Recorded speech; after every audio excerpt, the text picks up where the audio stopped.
After that heart-stopping game in Philadelphia, we may have another one here in New Orleans. Steelers and Saints coming up here on CBS. And hello, friends. Jim Nantz along with Tony Romo, Tracy Wolfson.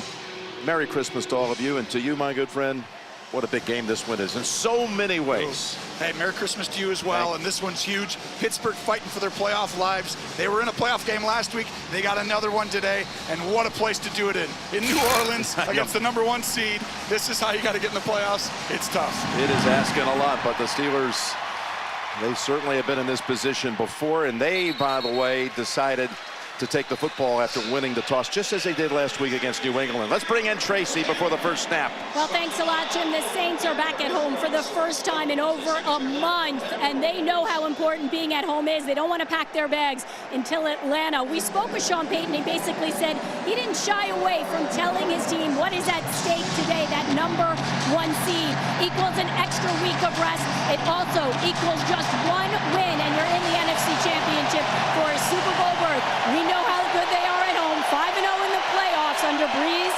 and Payton, Jim. Well, you saw, thank you, Tracy, Juju Smith-Schuster, who got injured midweek in practice. He's up and active and catching the first pass of the game. The first play goes to Smith-Schuster for 15.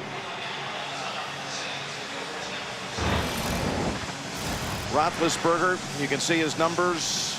He's got a good chance at his first ever 5,000-yard season. You're seeing it right here, Jim. The start of this football game last week, they spread out the New England Patriots early in the game. You're going to see it again in this football game. This calms down this crowd because the quarterback actually can signal at the line of scrimmage. Here's a first down throw, and it's complete to the running back who was split wide, Jalen Samuels. And having Smith-Schuster up, there had been some question if he would be able to play after being limited on Thursday and Friday in practice. That allows you to be able to do the 5 wide. Exactly right. 5 wide receivers, not a lot of teams do it, but it does make the defense commit 5 defensive backs, or there's a bad matchup guarding someone. With Smith-Schuster up, you're going to see them spread out a lot in this game.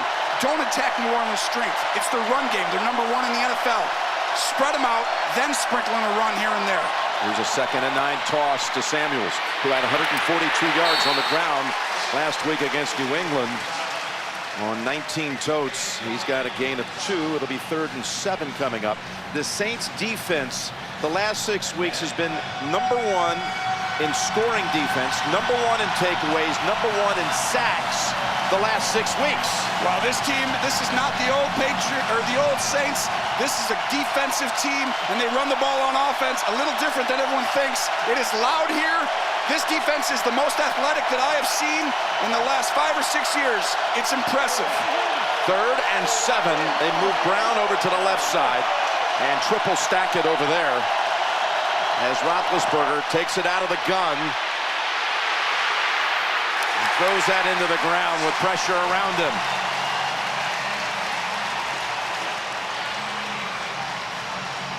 So they pick up a first down on the first play of the game, the pass to Juju. But after that, the Saints defense locks them down, and Jordan Berry will come out to punt. It's why it's so important for New Orleans to get the #1 seed. If you have to go through this stadium, that defense flies around, and they shut the run down, and that allows them to pressure, and they've got 2 really good guys inside. This is very, very tough task today for Pittsburgh to come in here and win this game. Tommy Lee Lewis is back as the returner, and this is sailing toward the end zone. Fly is a yard in for the touchback. Got a little too much of that, so 37-yard net on the punt, and Breeze and company will come out shortly. Well, there he is, the MVP candidate. It's probably going to be down to Breeze and Mahomes. And these last couple of weeks, even Drew admitting to us that they have not been playing up to their offensive standards. They put up 12 points in the win Monday night at Carolina. That's the fewest points in a win for the Saints franchise since back in 1998. But they've been on a 3-game road trip, and they haven't been home since November, 3rd week of November. They're happy to be back in the confines here where they've lost only the season opener. There's a running play to start it with Mark Ingram bulldozing ahead for 8.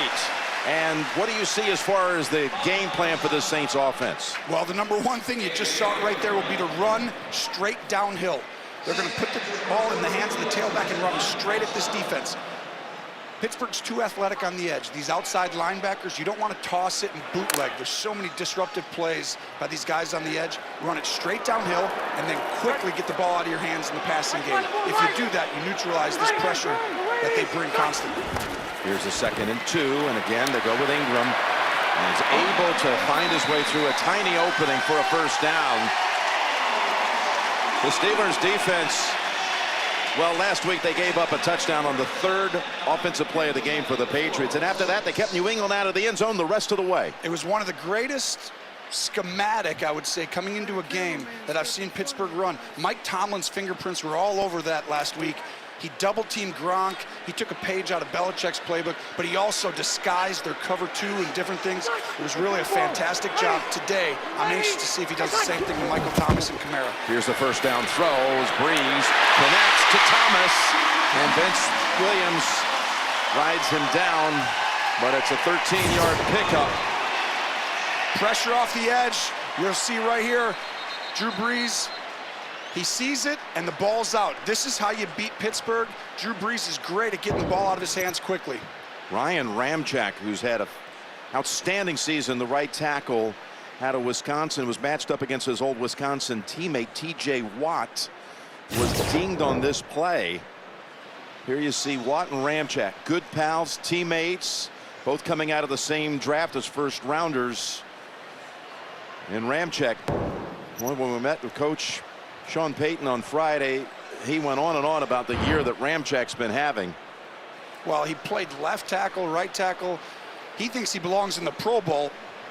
But, you know, it's hard when you're a right tackle to take a lot of left tackles. This will be big if he gets up here. The NFL on CBS is sponsored by T-Mobile. Whether you're home or away, T-Mobile has you covered. State Farm, here to help life go right. And by Kay Jewelers, for all the moments, for love, forever.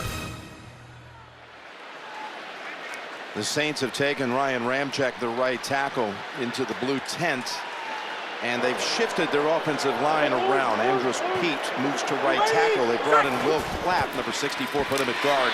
And here's Breeze on the slant. Able to find Thomas for the 2nd time. That's his 111th catch of a remarkable season. That's how you beat him right there.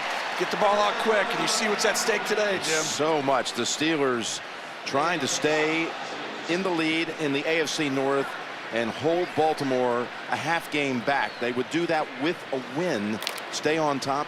But with a loss, the Steelers would not be in the top 6 in the current playoff configuration. Of course, the Saints, again, their story, a win, and they lock up the 1. They lock up the home field for the NFC throughout. Here's Breeze. That's actually Hill. That's Hill throwing it deep, and it's intercepted. Taysom Hill comes in and throws it right into the arms of Davis, who's going to run it out. That's Hill with a horse collar tackle. Josh Hill tackles Davis on the back of the pads. That'll be 15. And Hill, who comes in so many different lineups, tried to go for the deep strike to the end zone, and Davis comes up with it. He was looking for Ted Ginn, who had just come off of IR. It's a fantastic job playing the ball by Davis. And right here, when he intercepts this ball. After the interception, personal foul, horse collar tackle, New Orleans number 89. It's a 15-yard penalty. First down, Pittsburgh. I didn't really see a big horse collar here. That's not a horse collar. He's just grabbing the jersey. It looked like it, though, because he pulled him. I tell you, when he pulled him from around the other side, too, that's a dangerous tackle any way you look at it. Either way you look at it. But it was Hill throwing the interception, and then Josh Hill flagged for 15 yards. Well, they thought they would get Pittsburgh to play the deep over, and they did. The problem was the ball was a little across the field and a hair short. Taysom just missed the mark. He had the guy getting open if he kept him outside. Just the 8th interception of the year for the Steelers. They had a big one last week by Hayden. This is the play that was so effective last week. Samuels gets 5 out of that. Gene Steratore, our rules aficionado, want to bring you in on that tackle a moment ago that was flagged. Yeah, Jim, not just inside the collar, but the nameplate as well. So that grasping right at that nameplate, which also forces that runner's knees to buckle, that's a safety issue, and it's a good call. Even though he's just below the name, that nameplate, and the way that that action happens, that's a good call for a horse collar. All right, Gene, 2nd and 5 back here for the Steelers. They go 5 wide. This is the formation, Tony. Could be the difference maker today, you said. As Roethlisberger goes for the option to Switzer. And Zaloni shoves him out about a yard short of the first. Well, this is why I like going 5 wide. Not a lot of teams do it, because if you look, these are linebackers inside, at least one. Well, if you have a linebacker, there's nobody else on the field on offense who's not a receiver. You're going to play zone. And when Ben Roethlisberger and great quarterbacks see zone, that helps a lot. You've neutralized the defense. So to me, if you know what they're in defensively, let's get in this a lot more so I don't get surprised after the snap. It's 3rd and 2. Switzer lines up in the backfield. Roethlisberger drops the ball, sidearms it, and is able to complete it to Smith-Schuster for the first on a broken play, but a flag on the near side line of scrimmage.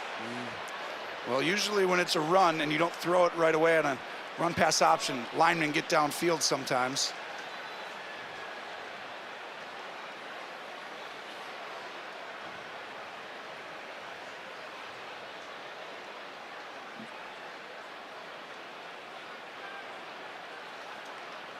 It could be blocking as well, though, on Pittsburgh down the field. And there's a couple of options here. They're discussing it. A receiver might have blocked early. It's a pass.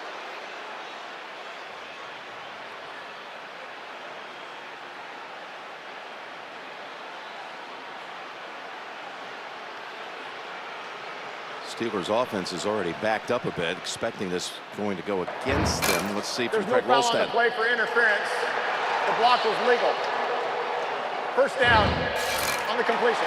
So a legal block after a long discussion, and now Coach Payton wants to have a little word about it. Well, the block is going to come all the way on the outside, the wide receiver. And so you'll see down here, the block happens right there. And they must be saying it's at the line of scrimmage to make it legal. But a big call there, and what a play by Ben to pick it up and throw it. Big time improvisation as he swings it over. This time to Switzer for just 2. So once again, that was 5 wide receivers, and they put Switzer in the backfield. And you know automatically what the defense is in. Here, and they stay on the ball, 5 wide receivers. Ben's gonna look at the defense. He sees linebackers, Jim. Okay, and he'll call out who's coming, who's blitzing, point, and then call a play. This is something that the offensive coordinator, Randy Finkner, brought into the New England game plan, and there's a completion near the first for Smith-Schuster. And there is the offensive coordinator who's done such a fine job for the Steelers. First year as the offensive coordinator after 8 years of being the quarterback coach. And he's done a fantastic job. You know, what I want to see is sometimes in the second half when you get these leads, they got to run the ball a little bit. Last week they did a great job of it, but right here, this 5 wide receiver set, it's really problematic for defenses. They gave him the first down on the catch to Smith-Schuster. Pittsburgh runs the football only 33% of the time. That's the lowest in the league.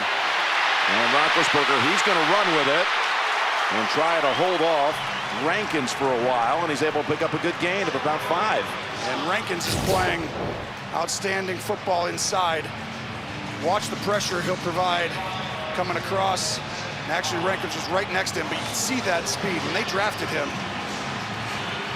it made this a very formidable front, because you've always had Cameron Jordan. Now you add Rankins, who has 8 sacks from the D-tackle position. It's really tough going against these guys. 2nd and 5 at the 34.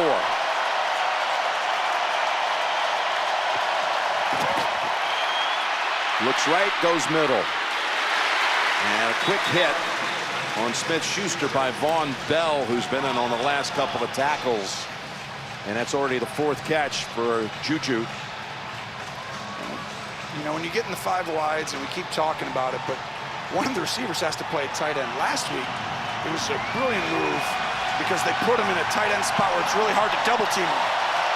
And now Ben walks up, and now you see AB in the tight end position again. Antonio Brown, when he lines up right there, he has a 2-way go. It's hard to double team. That leaves people up top one-on-one if the safety comes down. Here's the 3rd and 1. Caught by Brown, but a loss. That was some play by P.J. Williams.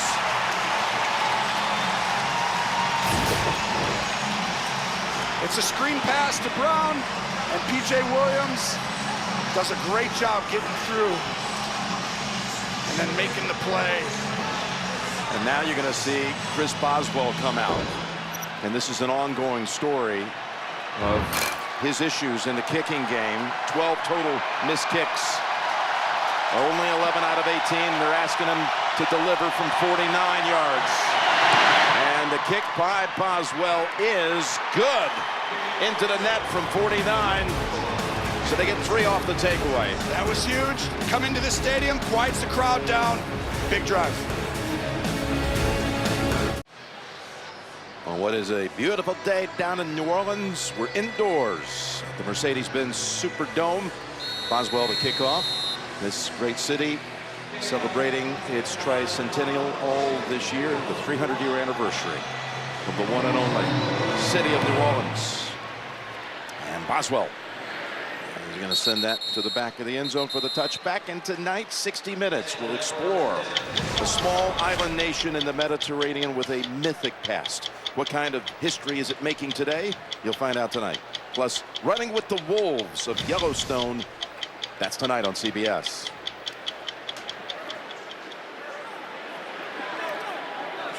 And look who's coming back in. Ryan Ramczyk returns. And Tracy reporting that the word was it was a right ankle injury. Taped him up, and he's back in. This is actually pretty cool to see. When you get both these tackles, Armstead's been out for a while. You get both these guys back. I think that's the biggest reason why they haven't been dominating like they did in the middle of the part of the year. Kamara with the carry out to the 29. What about the decision on their last possession? They were moving the football, and they went with Taysom Hill going deep. I understand putting Taysom in, it's a part of their packages, but that was a little too aggressive because you were moving the ball. You ran it right down their throat. You're throwing quick game. And, you know, Sean's greatness is that, you know, Sean Payton, his greatness is that he's aggressive. He's willing to lay it on the line. In that case, it obviously didn't work out, but I think you got to move the ball at home. You got to get points, keep this crowd in it, keep them rocking. 2nd and 6. Across the middle, wide open. Another big gain for Thomas. Running away from Edmonds, and it's all the way down to the Pittsburgh side of the field at the 43, gain of 28. Just a quick slant. And the 2 things you see over and over again, Thomas, when you pressure, they're going to throw the ball quickly. He's got great eyes looking around where everyone is. Special talent right there. But run the ball straight at him, straight downhill, and throw quick game. Leading receiver in the NFL coming into the week. First ever to have 300 receptions in his first 3 years. Here's the running play for Ingram. Finally gets pushed back, but a good game. Yeah, and that's where, when they have all these guys healthy up front, New Orleans they can run straight downhill. I mean, as every run has been downhill. Have you seen a toss or anything, a bootleg on the outside on the edge? They want to neutralize those players and come right at you and use those big guys up front. And when they're healthy up front, we're looking at 2 of the best offensive lines in the league right here on the same field. I'd like to welcome some of you just joining us. Second drive of the game for the Saints. They were intercepted. Taysom Hill coming in, throwing a pick, and led to a Steeler field goal as Bree's pass is knocked down by Cam Hayward, who had a hyperextended knee injury suffered against New England. But talking to Keith Butler down on the field before the game, he thought Cam would be playing at 100%. He made a play right there. And there is the defensive coordinator who played in the league 11 years as a linebacker with the Seattle Seahawks. The defense that has allowed only one 100-yard rusher the whole year going against a run-dominant offense. We'll see what they can do today. Well, you see Taysom Hill on the bottom. That usually means a run of some kind. Ingram stacked up. And denied. This was a great third down defense against the Patriots last week. Held them to only 3 out of 10 conversions. And now we got a fourth down coming up, 4th and 2, and the offense is still out there. Just the push. You can see Hayward right there push back into the backfield and not allow there to be any room. Now this is interesting. We're bringing an extra lineman in the game. And an extra tight end too. Clap the extra lineman you saw. 4th and 1. Now timeout called by New Orleans.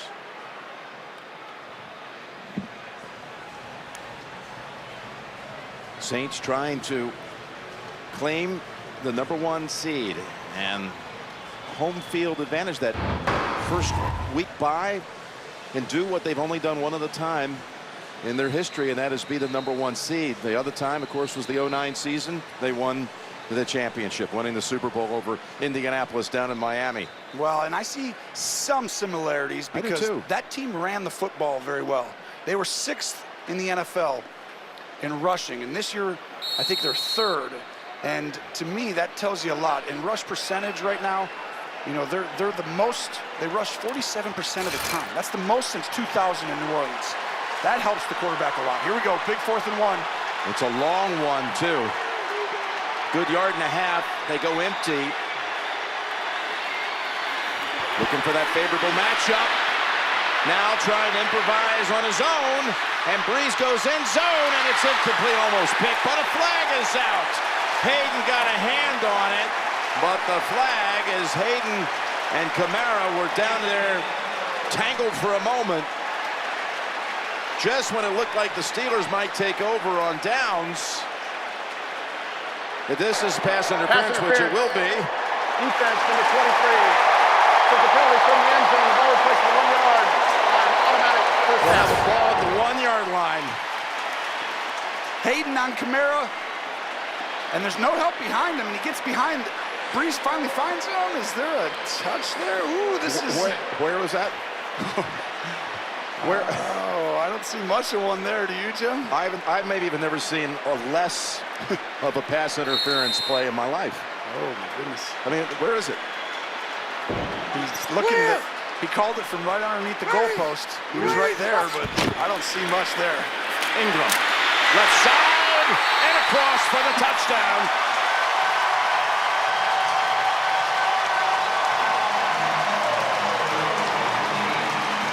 Ingram running right behind Zach Line. So a huge call that would have given the ball on a change of downs, change of possession. And you see the power and brute force of this offensive line. We're going to run it right at you. It's significant, isn't it? Yes, and they're going to run behind Pete, and you pull him. And the benefit of a big call, Hayden can't do much more. And he's right, I agree with him. But you got to overcome it. They call it. If you're a Steeler fan, you're livid. If you're New Orleans, you're like, yeah, I saw that push in the back. Extra point coming up for Lutz, and he drills it. Saints' 23rd rush touchdown of the year. That's the interference call that set up the touchdown from a yard out for Ingram. The NFL on CBS is sponsored by FedEx. Possibilities, what we deliver by delivering. And by Geico. 15 minutes could save you 15% or more on car insurance. And you saw Tuesday night Mark Ingram and a number of Saints players hosting an event for the children from the Volunteers of America's Mentoring Children of Promise group. Each child showered with a lot of love and attention, gifts, and Saints gear this holiday season. Nice touch as Lutz sends it right to the goal line. Switcher to the 20 and angles it out. Same he would have gotten off the touchback, maybe an extra yard, 26-yard line, maybe 27. Zach Line knocked him out. We do have a flag, though. During the return, holding. Return team number 45. The 10-yard penalty, first down. Let me bring in Gene Steratore. You've had a chance to look at all the replays of the Hayden pass interference call. Gene, what did you see? It's a tough angle for the back judge, Jim, and it's tough to say what he's seeing from his angle. You would hope that maybe a deep wing official that is looking at that, although there is a little contact there, it doesn't seem to have a lot of a material effect on this play. The ball is relatively high as well. Maybe a little help from somebody downfield to talk to him. There's a hand there, but I don't see an awful lot of displacement or material effect on that play. Boy, Hayden hurls the helmet a good 20 yards in frustration. The penalty, by the way, on the kickoff sends it back to the 10, where Samuels is wrapped up right away. Von Bell got there first.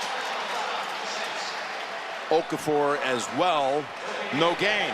Well, you're looking at the #1 rush defense in the National Football League. If you're going to run the football on them, you better have unique ways, and you better, to me, do it at different times when they're not expecting. To come out and run it on first down when they're preparing for it, it's really difficult.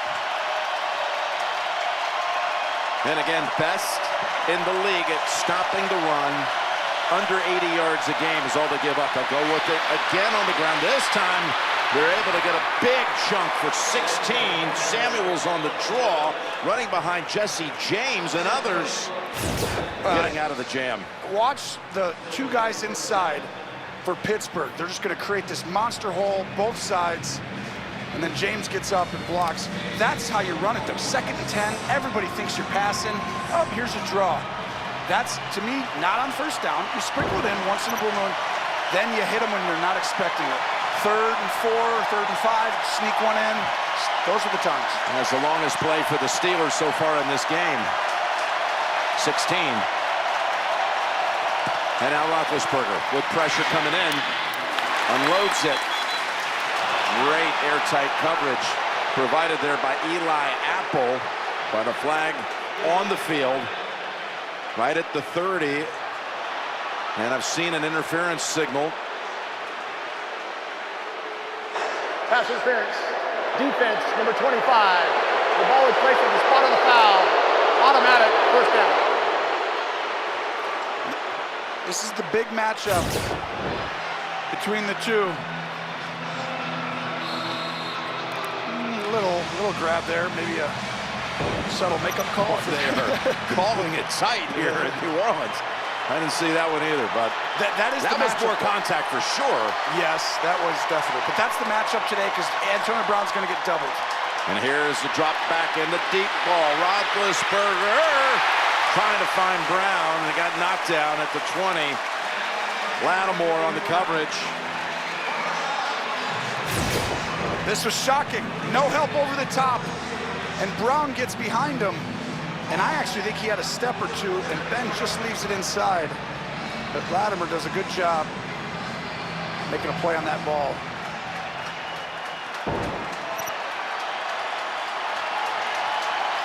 All right, now, you see how they spread them out here, Jim? But you got 2 tight ends in now. That way you can block. And one of those tight ends comes back, McDonald, to flank him. They fake the handoff to him, and they go over to Smith-Schuster, and he scoots ahead to about the 38, which will set up 3rd and 4. So these formations, they've thrown Switzer in the backfield. That time they put a tight end in the backfield. You're right. What it does when you throw 5 wides, or like basically no running back on the field, the defensive coordinator, he eliminates a pass or a run defense. So then what you do is they can pressure you, right? You don't have a running back to help block. Pittsburgh brings the tight ends in to help block or run some sort of play like we might run it. Sets up 3rd and 4.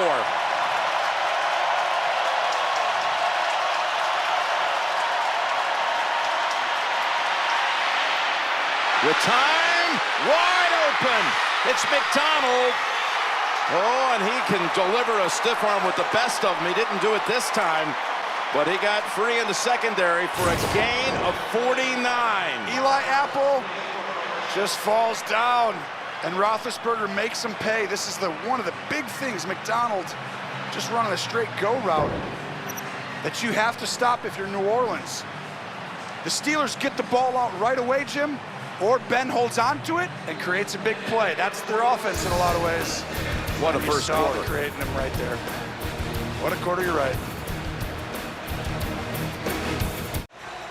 Aerial coverage of today's game provided by State Farm as we start the second quarter here in the Big Easy with the Steelers set up in the red zone where they have tremendous success on the season by percentage converting to touchdowns. Here's Roethlisberger going to the end zone, overthrowing the man who got him down there. Vance McDonald off the 49-yard pass play. Caught a touchdown last week against New England. McDonald's going to go up. Von Bell has to stay outside. He has help inside. He actually allows him to get a little room on the corner, but Ben had to let go of that ball. They brought in James Washington and line him up on the left side, coming off his finest game of his rookie year, number 13. Samuels, the running back. And they give it to him up the middle. And he's tumbled down after just a yard. Collided with one of the Saints and maybe one of his own teammates. 3rd and 9 coming up. Yeah, they score touchdowns, Tony, in the red zone 77% of the time. Yeah, they do, because they can run it and throw it, and he just trips right over. All right, let's see what they do. 3rd and 9. 4 wide. Samuel stays in the backfield.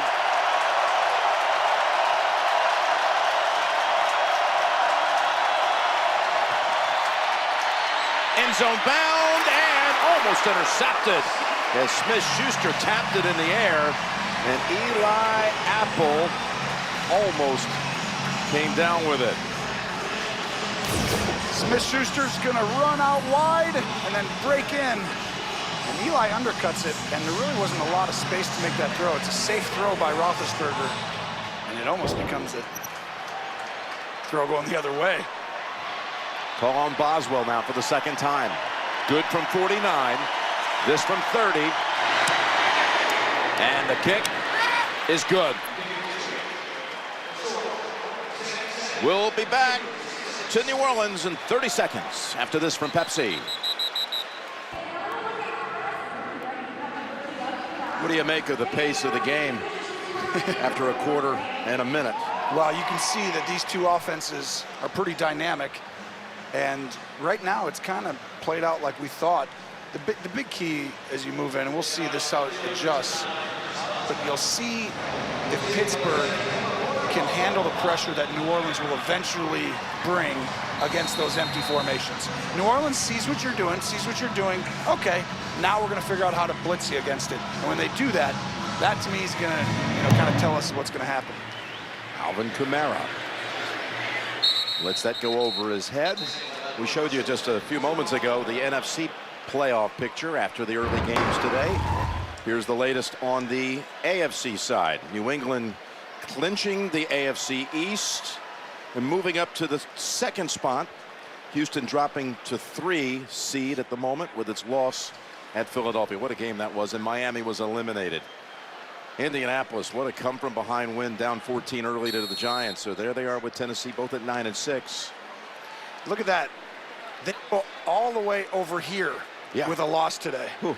I mean, this is, even last week we knew this was going to play out if Baltimore won, but not everybody thought that Baltimore could go into the Chargers. You did.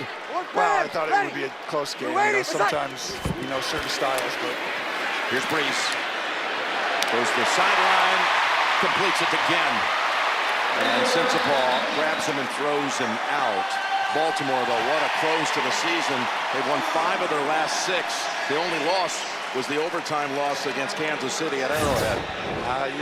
You're not kidding. It's just a simple play fake. Kamara's going to come in, go out and help with pressure, find the guy, and Brees just feels that pocket and lets it go to the sideline. Simple route. And that's the speed again, though. Having him back up, it's big. Teams have started to really gear down and not cover that second guy. He's been on IR since October 18th with a knee. Brought him back up during the last day. And there's a running play with Ingram, who with that touchdown earlier, got his 50th career rush touchdown, which is a new Saints franchise record. Two backs. The benefit of that, tremendous. And, you know, Kamara can come in and do a lot of the same stuff, but to have an Ingram to be able to switch out, it's a coach's dream, and Sean uses them uniquely and in some ways very similarly as well. 2nd and 8. Kamara now comes in. Low snap. Breeze fields it. Incomplete. It'll be 3rd and 8 as they try to find Josh Hill. It's interesting, though, the two backs. You'll remember second game that we ever called together was New England at New Orleans last year, and they had 3 backs at the time. Yeah. with Adrian Peterson being the 3rd. And even Sean couldn't make that one work. What do we do with all this talent around here? You even asked, you're like, can you get enough touches? And he's like, I don't know yet. And of course he saw how special Kamara was, and it was like, this guy needs touches. AP's done pretty well, by the way. Shows you the talent of that crew that was here. 3rd and 8. Got to pick up the pressure. Here's the pressure coming, and Breeze pass on the money. Thomas finally gets shoved out from behind by Edmonds, but he has a couple of times had great separation down the field. This goes for 20. Internal pressure on Breeze, stands in, throws it early, and Thomas from the inside is going to have an outbreaking route. And here's the problem when you pressure Breeze. That means you can't double team Thomas, and you can't double team Kamara. Now, Kamara usually has to block somebody who's pressuring. That's why you pressure, right? You take away one of their best players. But Thomas now is ripping it apart on every pressure. So Ron Armstead, who had just come back after being out the last 5 games with the pectoral injury, knee issues. They were so happy to have him back for this game, and he's going to at least walk to the sideline for a moment.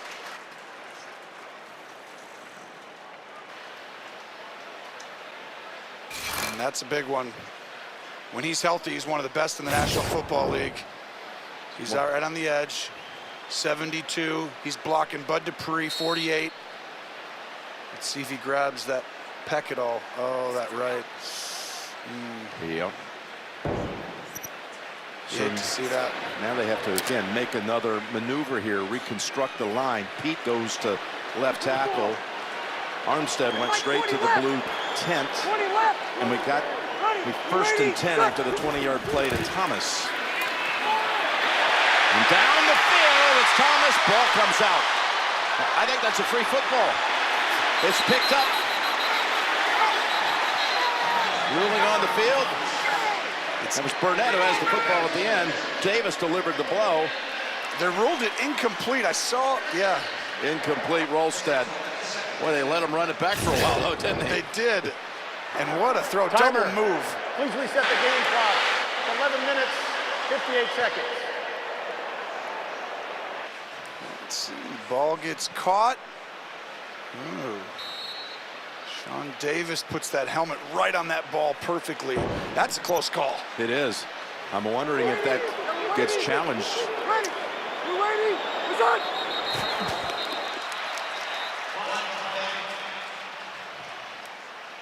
Got a flag on the field, but it's a yellow flag, not red.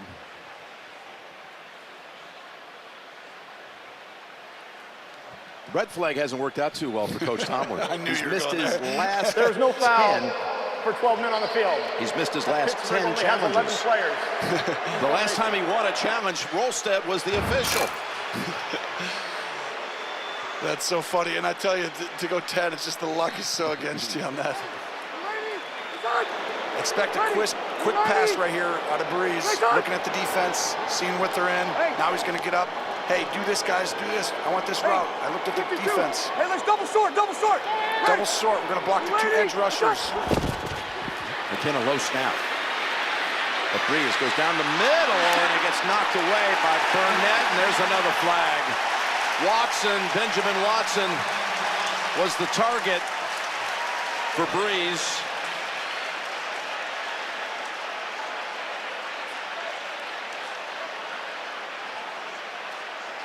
And there's Watson. Pass interference. Defense. The ball is placed at the spot of the foul. Automatic first down. Burnett just gets that Number back 42. arm around. Yeah, there's contact. He gets there early, and you just, it's really a good defensive play if you'd have just been a tenth of a second later, but just got there early. And if you hit the guy before the ball, they're going to call that for sure every time. That is a 22-yard penalty against the Steelers. Setting up. We'll watch a play fake here, right to the middle, maybe. Going to run it with Ingram. What did you see there, Tony? Gain of 3. Well, what you see when New Orleans, what they like to do is they like to send a extra lineman in. So that is an extra lineman. They don't put a tight end in that spot. When they do that, they're telling you, we're running the football. So they do it here. I think they're setting up a play action with that extra lineman. I think Sean wants to see what the defense is in. Okay, and I'm coming back to that. They bring in Taysom Hill. They split him up. Split him wide to the right. 48. Kamara, the running back. 48. On 2nd and 6. Ready. You ready? Set. Kamara hit right away by Dupree. It'll be 3rd and short.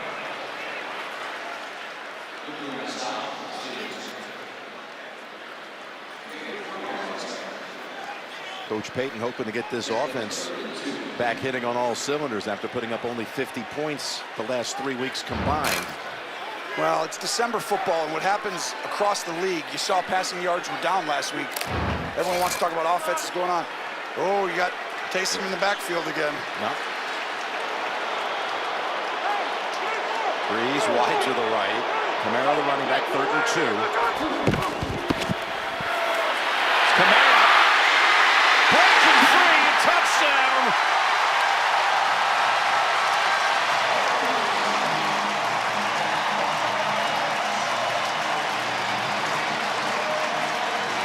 Oh, he slipped out of a couple of tackles, including Sean Davis at the end. It's just, I mean, Kamara's ability to find the hole and get small and shifty, it's just rare. And then to break that tackle when you can kind of feel that guy coming, it's just a rare God-given ability to sense and feel that he has. Lutz now with the extra point. Makes it an 8-point lead for New Orleans. That's from 8 yards out. Kamara, tough to bring down.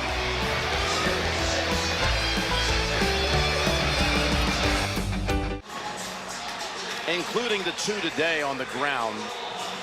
One by Ingram, the other by Kamara. The last 5 touchdowns for the Saints this season have been all via the rush. Well, that's why they really can separate themselves from some other teams. They can stop the run and they can run the football. And as you get into January, if you can do both, it's really hard, especially when you have to go to their stadium and they have a quarterback like Drew Brees. I mean, this is built to come out of the NFC. Let's go down to Tracy. Jim, if I'm correct, I think the first game you ever attended as a kid was in New Orleans, not at this stadium, but the old stadium, and how far you've come, as just recently you were inducted into the Sports Broadcasting Hall of Fame with 10 others, and I can say it was such an incredible night to be a part of, and we couldn't be more proud of you.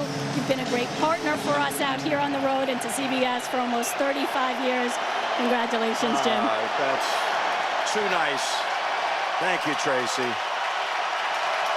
My goodness. Let's get back to this with Steelers at the 25 and out of the gun. Pass too high.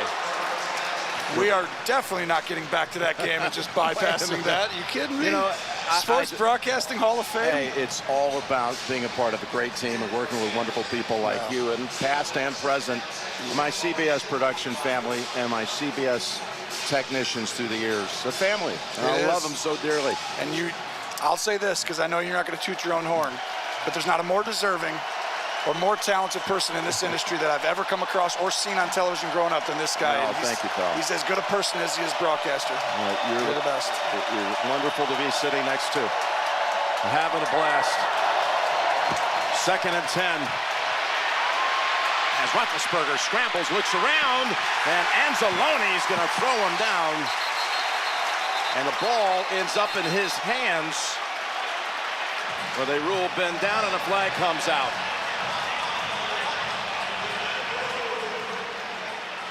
Pouncey looks at him and shakes his finger and says, "You can't do that." Well, they're going to protect his quarterback just like I'm protecting my analyst. And we're or I'm sorry, my play-by-play. Sometimes forget your history. And I tell you, Ben right there got tackled to the ground very aggressively, and he's asking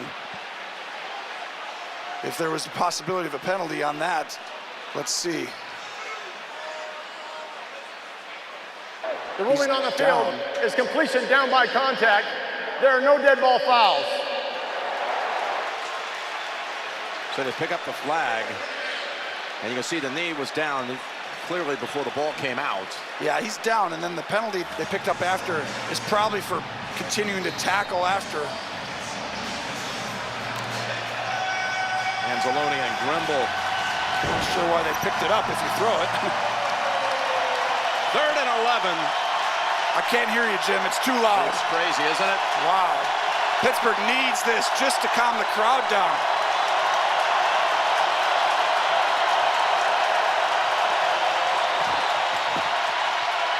Pick up the blitz. Roethlisberger's pass a little too high.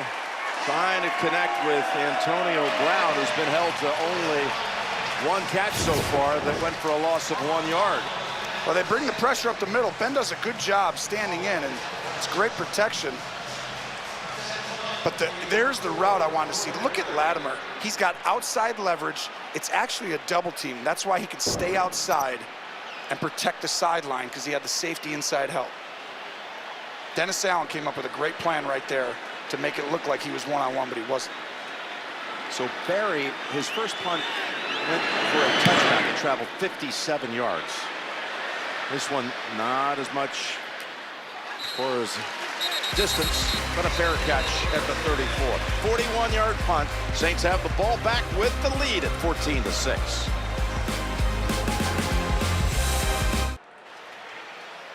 Yeah, we know all about this stuff right here. It's been quite a high-calorie week, let's put it that way, but I've enjoyed every second of it. As New Orleans. You've completely ruined me when I get home. My wife thought that I ate only salmon and nothing else, and now she knows. Good job. Not quite. First down throw, pulled down, breaking free for a moment. That is Kirkwood, who came up from the practice squad on week 10, has made some plays. He's a big target, the rookie out of Temple. Well, you see the pressure, and Breeze is shredding it. Kirkwood coming across the field. They block it up here and pick up the extra guys rushing. I think Pittsburgh's going to have to change the philosophy right now. Drew Brees is seeing where they're coming from, and he's getting the ball out of his hands accurately and quickly each time. And by the way, guess who's back? Teron Armstead has returned to left tackle, so both tackles get dinged. Didn't look good. They both come back. Look at Kamara go really deep.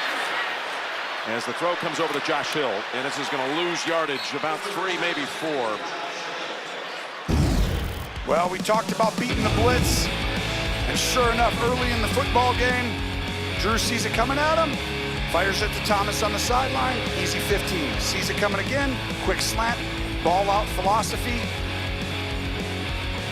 They've been doing it over and over again, and to me, Pittsburgh, who's been pressuring all year, I just don't believe that's the way to counter this team. I think you got to just play man, rush your 4 guys, and just double the guys in key situations, Thomas and Kamara. First negative play of the game for the Saints, that last one. They set them back 4, 2nd and 14. But now they come in. Breeze, though, so quick on the release, able to get it away to Thomas and pick up about, well, maybe regain what they lost on the previous play. And there they were, 4-man rush, man-to-man, and a good adjustment right there by Tomlin and Keith Butler, and we'll see if that continues. That has to be the philosophy right now for Butler. If you're watching, it's time. This is too many drives right now. You've given up too many wide open Michael Thomas, a person there. Breeze just sees it too quickly. 3rd and 10. Indy, you ready? with Ingram in the backfield. Ready, left. Push it, push it, push it. Ready. They move him over into a slot. Steelers trying to bust across. Breeze directs and throws. And incomplete. Again, trying to somehow keep the feet in, make a diving catch is wide of the mark. And the Saints will punt for the first time with their long-time punter, Thomas Morstead. It was close, and it might have had a chance if he would have caught that right there because his feet were right on that edge. Breeze threw that ball so early, he wanted him to turn around faster on that play. The second longest Saint by tenure behind Breeze. Morstead punts it and gets a beautiful bounce. Covered up beautifully all the way down near the 5 by Hardy after a 48-yard punt perfectly executed. Well, just when we thought it was perfectly executed, it wasn't after all. There was a flag thrown well into that break as Hardy came in from out of bounds, was the first to touch it. So it's illegal touching, 5-yard mark off, and a punt again. Yeah, and that's, the crazy thing is if it's inside the 5, it's an actual touchback. But if it's at like the 6 or 7 where he was, you just get 5 yards. So Pittsburgh wants them to repunt it then. But if it would have been inside the 5, you just take it at the 20. He was definitely outside of it by just a fraction. So the punt hits at the 9, and it's even better in the end for the Saints. Oh, that's a... There was Hardy in the area to watch it and protect it just in case it took a kick toward the left. That's what a boot by Morstead. Oh, talk about the punt perfectly. I mean, let's land it at the 9 and bounce it to the 3. Amazing. Or 2. I mean, that's a fantastic pylon cam right there. Not really sure how that affected much, but I like it. I tell you, in the end, though, the Saints benefited by 5 yards. The old coffin corner kick, as it is. Got to watch it here. Pittsburgh, Jim, loves to take chances coming out. They like to get in these big formations. You almost have to run it, though, with this crowd, don't you? That's what they're going to do as they go with Ridley out to about the 9. Well, don't forget, we were in Denver when they got pinned at the 3, and they went 97 yards to Smith-Schuster for a touchdown. On a double move, it was like, who does this coming out? It's exactly right, Joe. That's why we referenced that. I don't even know where we came up with that, but you did. Nice job. Smith-Schuster remembers it. You can bet. He's thinking about it right now. Give me a chance, he's saying. Well, this is probably the best team in the NFL at coming out. Talking to Randy Fichtner. 2nd and 4 as Samuels is ridden down by Davison. The amazing thing what Samuels did last week against New England, he had 142 yards on the ground. It was his first 100-yard rushing performance at the pro level, college level, or high school level. Wow. He had never had one. That's amazing. Since their last touchdown. It's hard to do for a team with this much talent and ability. But like I said, they're coming out, which means they're backed up in their own end zone. They score more than anybody else in these situations, and they get out of their own end zone. 3rd and 2. Pulled down by Brown and out of bounds. Antonio Brown able to make a play. He's been anxious for one, you know it, as he shakes hands with Fichtner, his offensive coordinator. Thank you very much for calling my number. This really is uncoverable. Latimer's in perfect position. Roethlisberger throws a perfect back shoulder, and Brown plays Latimer to be like, oh, the ball's not coming, and then whoop, stop my body, go up and get it, like it was just a throw catch on air. High level quarterback receiver play right there. So they're able to work their way out of that jam, starting to drive back at the 3, and now looking downfield for Smith-Schuster, and it's out of bounds. Some serious air under that pass.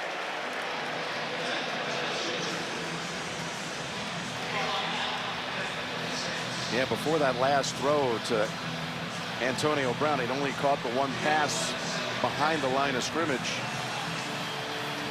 And by the way, with his 2 catches in this game, he has set the record now that belonged to Wes Welker for the most catches by any player in the history of the league over a 6-year span. Well, you know, every year he's the guy who wins double. This is great. Roethlisberger sees a corner on the running back. He knows it's zone. He wants to get this ball underneath quickly. It goes to Brown with a blocker in front and picks up 11. We saw when he caught it that Ramon Foster was over there to help. Foster's the left guard. He's going to get out. He's going to pretend like I'm going to block a lineman and then go on out and get a linebacker, creating the lane for Brown.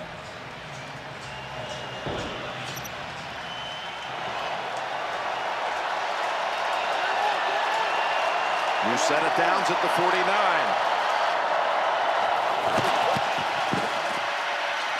On the slant, there goes Smith-Schuster.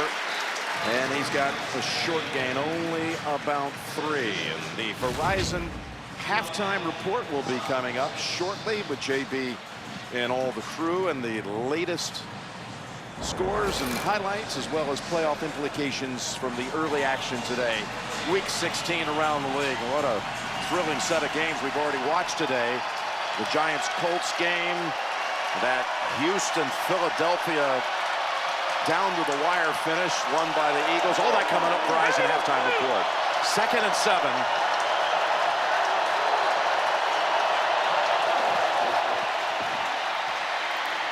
Fires it, and it's Brown now starting to heat up in front of Lattimore.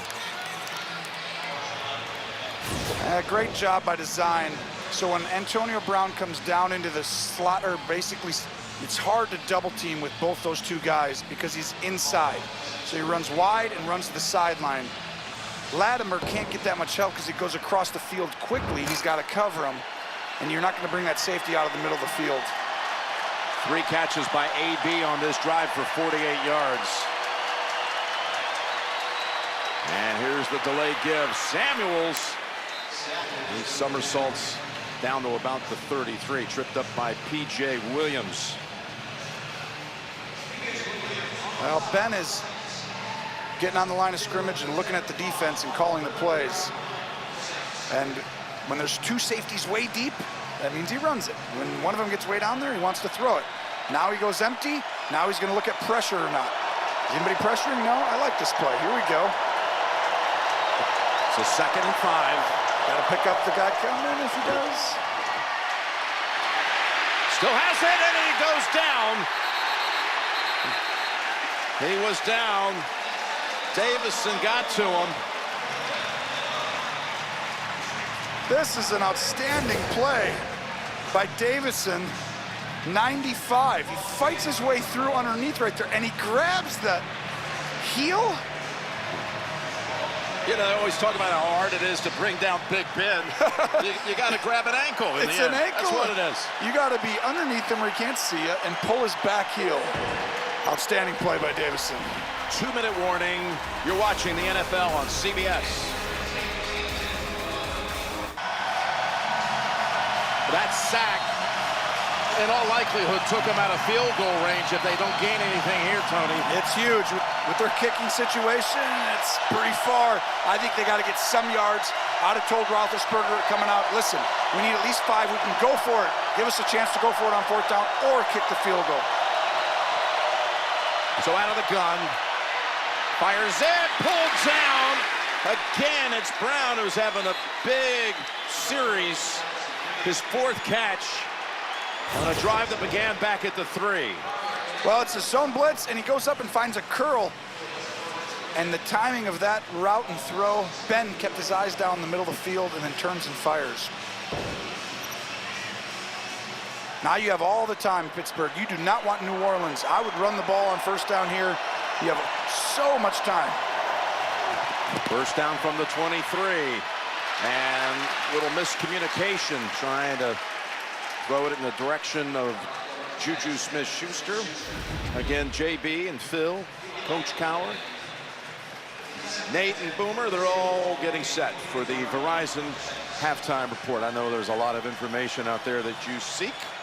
and they will deliver it shortly on the Verizon halftime report. Saints trying to win and get the #1 seed in the NFC. Steelers trying to win and stay on top in the AFC North. Here's a 2nd and 10.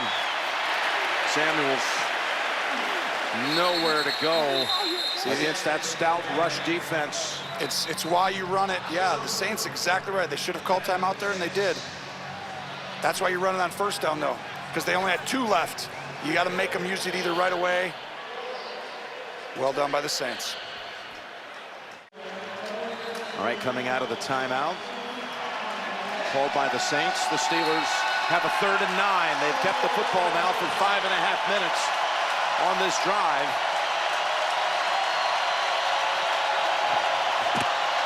Here comes the blitz, pass away, in the end zone, tipped away, and a flag is thrown at the goal line. Well, this is the matchup that's very difficult for New Orleans. Can't put Latimer on both guys. Smith-Schuster, an outstanding 2nd receiver for any team in the Pass NFL. interference, defense, number 25. The ball is placed at the spot of foul, automatic 1st down. And Eli, who's done a good job, you know, solid job. But right there, that's a penalty. You can't put your arm around him and keep waving your hand in his body. And They say the contact happened at the 2, so it's spotted at the 2, not the 1. 20-yard penalty. Ridley comes into the backfield for Pittsburgh. Roethlisberger still has it. In traffic, flings it. Just throwing it away with Cam Jordan closing in on him. Jordan comes from the outside and swims the tailback. Ridley and just unloads. That's something. On Ben right there. Yeah, Ben just 2 weeks removed from bruised ribs out in Oakland. They're bruised again. Well, no question.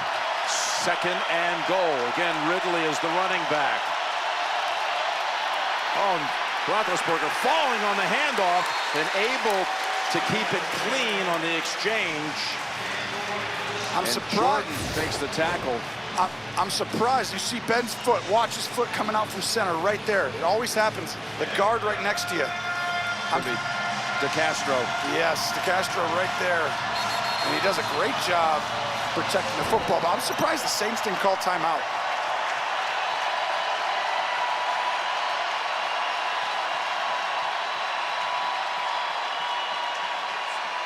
I guess they did call timeout. It's a timeout because of an injured player. Well,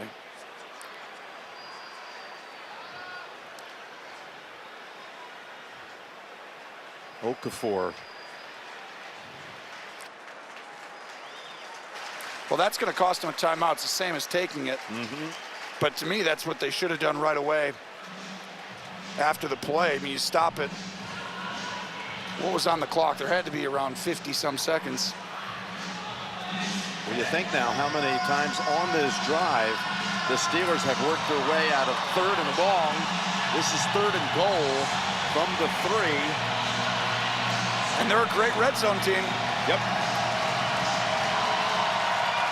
15th play of this drive. They've gone 94 yards to this point.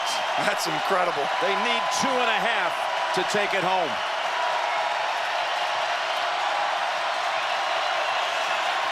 Roethlisberger swings it over, wide open. Samuels with the touchdown.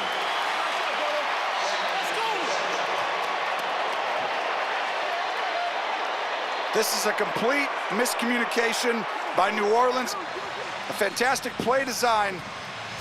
By the way, they're going for 2. But if you look to the right, no one's covering Samuels. There's not a lot of defenses that completely vacate a side of the field and don't cover someone in man. But that was just a miscommunication on their part. They're going for 2 to try and tie in the game.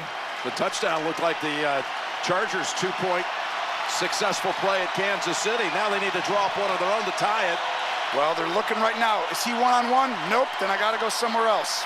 Quick pass caught, and they're able to take it home with Eli Rogers for the 2. And this game is tied at 14 with 40 seconds to go in the first half. We'll be back in 30 seconds after this from Progressive Insurance. Well, that drive was 15 plays, 97 yards. Actually, there was a 16th play with a 2-point conversion, which was also a success. And suddenly, the game is all square. Remember yesterday talking to Randy Fiechner, the offensive coordinator, would kind of mention this a little earlier. He goes, I think we just haven't played our best game. We haven't really done everything. He goes, you know what kind of talent I see and what our abilities are? We've come out and scored 5 touchdowns on coming out plays. Most teams, you're trying to get 1 first down. To get touchdowns, 97 yards, I mean, that's really hard to do, and they're as well as anybody coming out in the NFL. By the way, it was their first touchdown in 71 minutes of action going back to last week. And here's what the quarterbacks have done today. Well, they're both playing well. And right now, you can see this game has come down to, you know, in some ways, a penalty or 2 has helped. So the yardage doesn't look as good for Breeze there because he's gotten a few on that. And then 2 DPIs. And of course, there was the one called against Apple as well. So here's Breeze with no timeout, sliding catch. And he got out. That's Ginn with the reception. Well, you're thinking field goal. When you get under, you know, a minute, when you got about 50 seconds, 40 seconds, you're thinking field goal is the goal here. To get a touchdown means something would really have to go your way. But you can still throw it over the middle of the field. You're just trying to get to the 40-yard line. Here's Breeze stepping up, got hit. And Williams swallows up the receiver. And Watson with the grab. That was Breeze took a Bree shot. coming in on Breeze. Oof. He's got to get up and snap this now. And now you got to get out of bounds, or you're going to get up and clock it. But you got to get in field goal range if you're going to clock it. It's Kamara. They'll get out. Tiptoeing it out of it. What a run. My goodness. What a throw, or what a decision by Kamara. I mean, and run. Watch this right here. Nope. Nope. And just tiptoe. Just look at how smooth he is. Well, now it's a field. That should be on the 30 there. Was he out at the 30? That's close, wasn't it? Yeah, they got on the 25. They're kicking a field goal. This needs to be checked, though. But you know what? I guess it doesn't need to be. Let's just kick it and move on. 43 yards it'll be. Will Lutz currently has made the streak of 25 consecutive field goals. And again, a booth review coming on exactly what we saw. Did he step out earlier? It looked like he might have stepped out to 30 right there, right? Yeah, I'm not That's sure. tough. That's tough to tell. The heel's there. not down.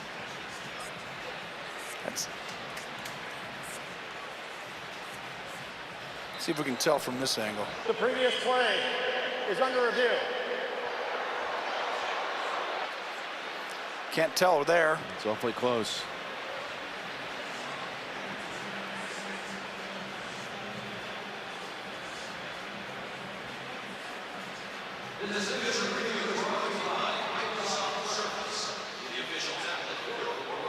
This is maybe the best angle on it right here again.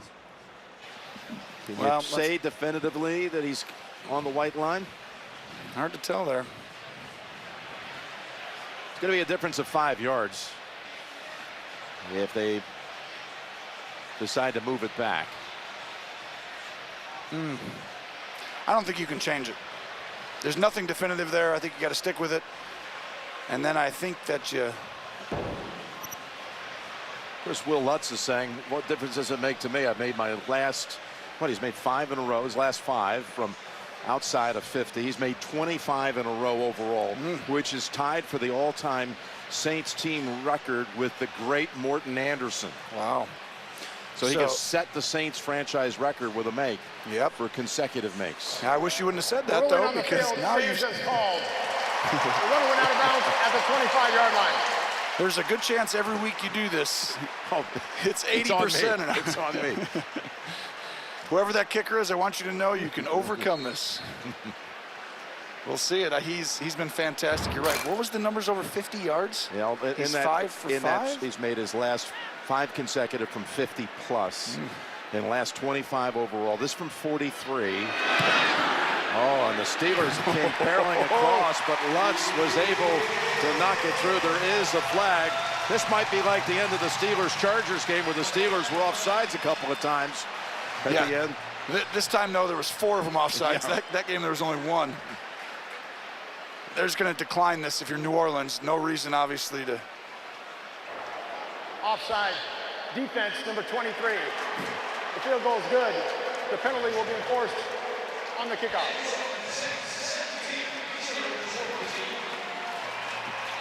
Well, that's a half. 2 teams both playing high-level football. A lot of stuff going on. Quarterbacks both playing well.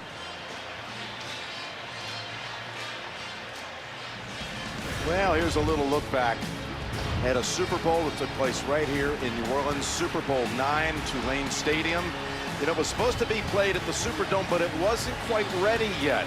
And it ended up being the Steelers-Vikings. The Steelers won it in damp, cold conditions, 16-6 for the franchise's first Super Bowl title.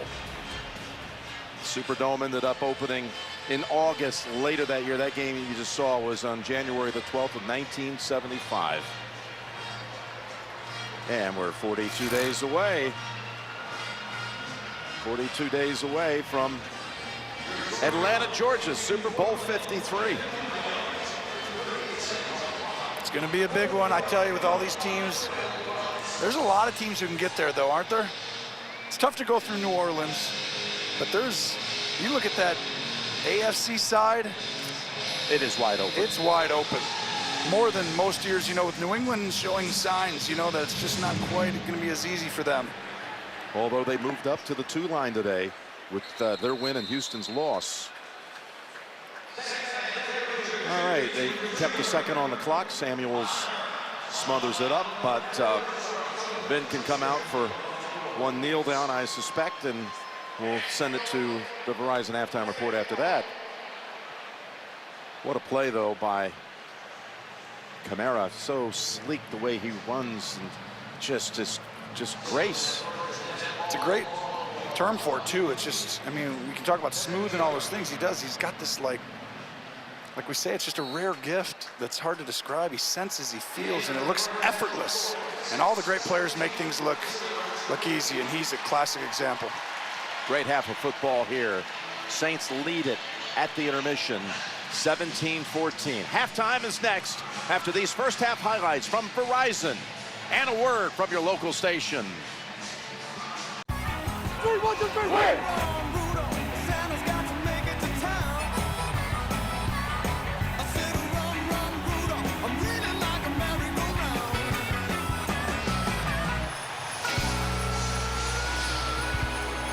(17-14), the Lutz field goal with a couple of seconds to go gives the Saints the lead heading to the second half. Jim Nance, Tony Romo, Tracy Wolfson down on the field. Saints get the football to start the second half. Yeah, and I think, like we said at the end of the first half, I think Pittsburgh needs to not blitz anymore. I think it's time now to actually say, let's rush 4 guys, make these guys beat us slowly up and down the field. And, you know, really, New Orleans just needs to keep running the ball. And then I think once they see that Pittsburgh does that, you got to take shots down the field then. You're not going to just matriculate down the field slowly when they're rushing 4. First, that matriculate down the field comment first came into football lexicon right here in New Orleans. Super Bowl 4, Hank Stram was Mike for that game. Chiefs against the Vikings. Let's go down to Tracy. Let's matriculate down to the sideline. Thanks a lot, Jim. I spoke with Mike Tomlin at halftime. He was pleased with that final touchdown drive. He said if they can continue to do that, it will take the environment out of the equation. Penalties frustrating. They need to play a cleaner game. And defensively, I did ask him, will he continue to pressure? He said, we will pressure some and we'll cover some. We'll just continue to mix it up. Jim? All right, and speaking of Super Bowl winning coaches, both of these, of course, have won the ring. 2 of the 7 active NFL head coaches with Super Bowl titles. Ready. And Blue 80, beside.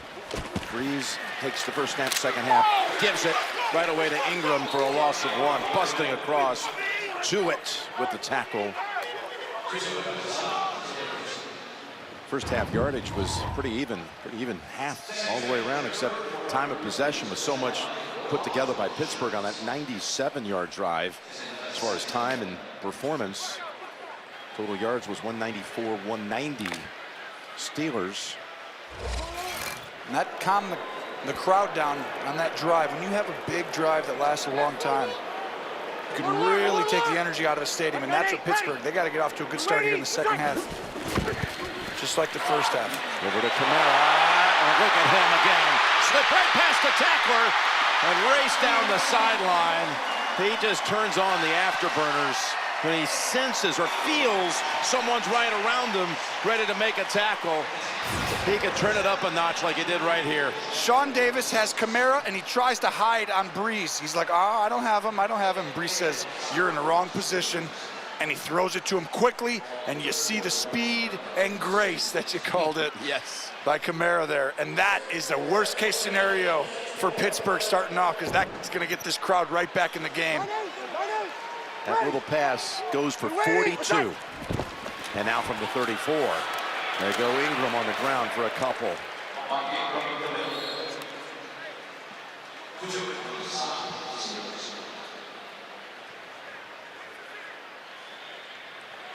What a powerful tandem you got here. A 1-2 punch, each finding the end zone already in this game.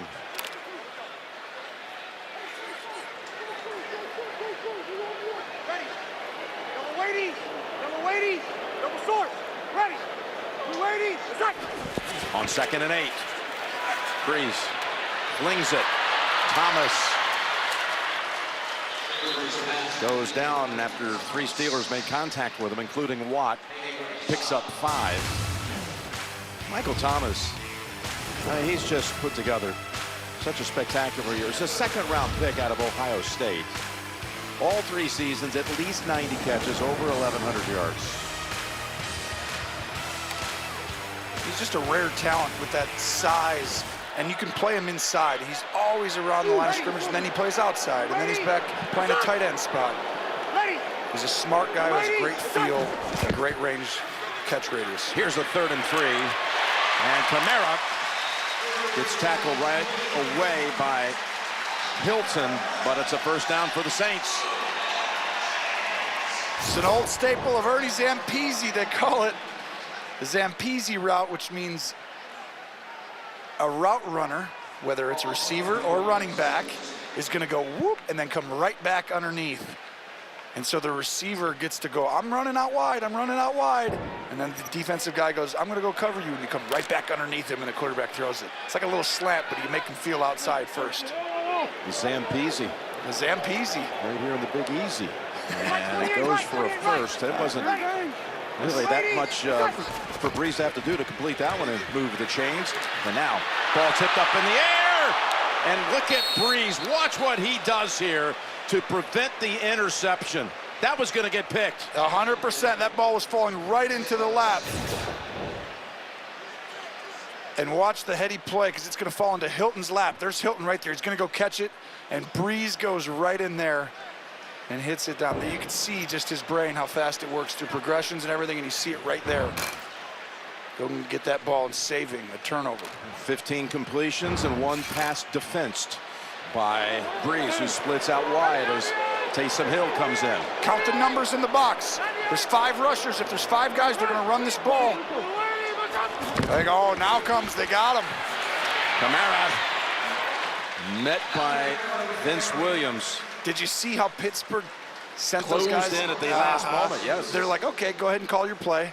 We got 5 guys here. You got 5 linemen, and we know you're going to run the ball. And then wham, here comes the 2 outside rushers right after they make their play call.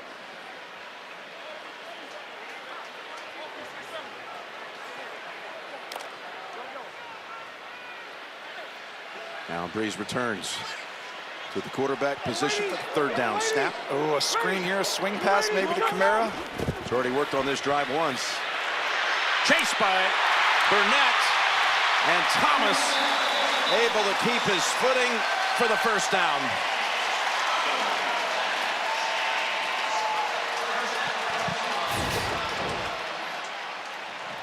You're going to see him come right across the field. And Brees sees the internal pressure, and he can't throw it to Kamara right away, who had a route right in the flat he was looking to, but the pressure comes from the inside. And really, that was all Brees running from the pressure and creating it. Thomas now with 7 catches for 87 yards. Ready. First and Ready, goal protect. from the 8. Ingram cuts outside, gets around Hayden, goes for the pylon, and they say he's out. One official pointing at the 1-yard line. We'll mark it just outside the 1. It's a poor angle by Hayden. He's got complete outside contain. And it's, ooh. Boy, the ball came out. Yeah, But it did not go out through the end zone. How many times have we seen that play kick in this year? It went out of bounds on the other side of the pylon. It's a great tackle on the edge to keep him out of the end zone, and he was not in the end zone.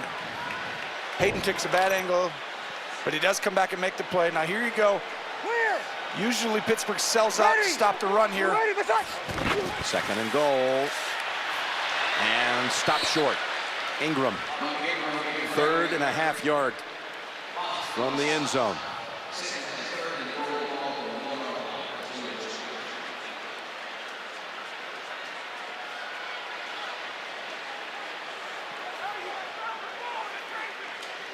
Thomas coming back in. I'm anxious to Kamara's see- coming in. Yeah, the formation, I'm like, are they going to try and spread them out from the 1, or are they going to stick with the big guys? And Actually, look where they marked it. They marked it outside of the 1. I thought they were about halfway. Ready, protect.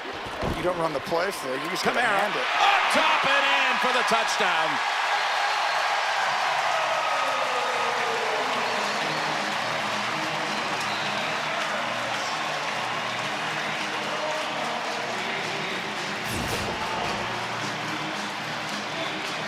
Kamara just leaping, you said, over the top, and he's got that ability to do, look at that.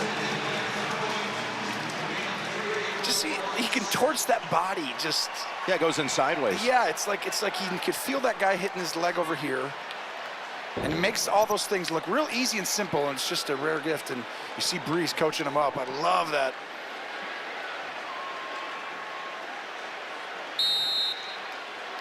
What a drive to open up the second half. Now you're going to hear this crowd when Pittsburgh comes back in this game. That's why that Camaro big play on the sideline. And Lutz converts 75 yards to open up the third quarter, converting 3 times on third down. The 42-yarder set it up by Kamara, and then he took it the final yard.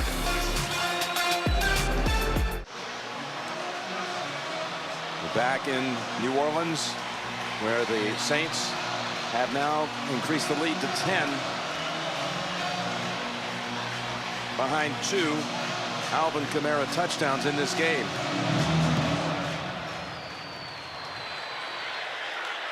And this will not be run back. Tracy, down to you. Well, thanks a lot, Jim. Former Saints star Steve Gleason was given the highest civilian honor this week when he was awarded the Congressional Gold Medal. Gleason was diagnosed with ALS in 2011, has been such an advocate for those with the disease. He's inspired so many, raised millions of dollars for research. He issued a statement after learning of the nomination, said, "I am honored and accept the gold medal for all the families who have been diagnosed with ALS, as well as anyone struggling to overcome life's inevitable adversities." He's an American hero. What a wonderful thing to see him be awarded that congressional medal. As the pass is caught by Smith-Schuster, and he's able to race out of a couple of tackles and pick up about 15. We got to check, though, a penalty marker is down on the far side. By the way, Gleason becomes the first football player, the first NFL player to ever get the Congressional Gold Medal, and just the 8th individual athlete Wow. to be honored. I can tell you there. Ineligible man downfield. Offense number 53. It's a 5-yard penalty replay. First down. Timer, please reset the game clock. to 9 minutes, 3 seconds. And there are the athletes to receive the Congressional Gold Medal. Jack Nicklaus, the most recent athlete to get it, just a couple of years back. Roberto Clemente, Joe Louis, Jesse Owens, Jackie Robinson, Byron Nelson, Arnie and Jack, and now Steve Gleason. The first recipient ever, by the way, was George Washington. Only been 150, roughly, ever to be recognized. Now here's Roethlisberger getting away from the heat and finding again Smith-Schuster. Somehow he bounces off of 2 hits and picks up another 12. It's a fantastic job, Roethlisberger, but watch right here in the middle. Smith-Schuster's going to get a pop-out defensive tackle. And when he does, he sees Davidson, he's got to move around, and then Roethlisberger finds him. And that's really what you're having to stop right now is the extra time plays that Roethlisberger's creating. This is why the empty sets, the spread out sets, and now we're into the 5 wide receiver set with Switzer in the backfield. It's just hard. It's a 2nd and 3. They fake to Switzer. And now Roethlisberger plants the feet and fires. And again, Smith-Schuster. The last time they had it, it was Antonio Brown's drive. This one has the makings of belonging to Smith-Schuster. 23 for that one. You're going to see a fake, and then he's going to pin the end right here. That pin by Smith-Schuster gives Roethlisberger time, and then Ben's able to just pump Jordan and find the open man. It's a lot of ad-libbing, but they got great matchups because there's so many wideouts on the field.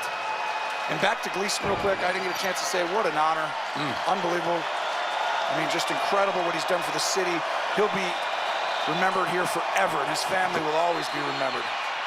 Here's the pass to Antonio Brown, racing into the secondary, trying to cut it away from P.J. Williams, who was able to trip him after 17. And sure enough, once you start getting beat on the ad-lib, you're going to pressure. And New Orleans decides to come after Ben, and that's right when you hit him with a screen. Perfectly timed. Gives you pause as a D coordinator, doesn't it? For Dennis Allen, it's like I pressure once, and it's a screen play, of course. Don't forget, the last time they had the football, they drove 97 yards for a touchdown. And now they're on the move again. Here we go, you're right. And this offense is starting to find its rhythm. That 5 wides last week, you started to see it a little bit. They're finding an identity. From the 28. And that pass thrown in the area of Antonio Brown. There was good pressure applied. Yeah, and the pressure was huge because Rodgers had a touchdown. He became wide open right after. But Cam Jordan got that pressure. And he's been in on a couple of plays. Of course, he was in the news a little bit this week with some remarks that were not so flattering about Ben Roethlisberger, saying that he didn't think he was one of the top 5 quarterbacks of his era. Didn't think he was a Hall of Famer, basically, is the short of it. Well, he's wrong. He's way wrong. Ben is a Hall of Famer, and he's going to go down as, obviously an incredible quarterback in this sport. He wants one more Super Bowl. That's what he said yesterday, and he's got a shot to do it if they can get in the playoffs this year. There's a completion for a first down to Antonio Brown. So we asked Roethlisberger last night, as you see this pass on the mark. Just a simple curl route right in front of Latimer's zone coverage. And what were you saying then? Well, he asked Ben about the comments, and he said, the only thing I'll say, and he really, truly said he doesn't lose any sleep over stuff like that. But he said, I'm just a little surprised. You would think he'd respect the game more, having grown up around the sport. His dad, of course, Steve Jordan, had played in the league, had a great career of his own. Just said, it's just not necessary. That's what he felt. Here's a little bubble screen to Switzer down to the 3. Yeah, and you're right, Jim, just their ability to, the veterans. It's a screen to Switzer inside right here. And right there, talking about Jordan, he takes the cheese and goes upfield, and that's one of the better screen teams in the league. This team, Pittsburgh, and you're looking at 2 teams actually that are 2 of the better screen teams. All right, they're going to go with their 5 wide from the 3, 1st and goal. Trying to answer back off the Saints touchdown drive to open the quarter.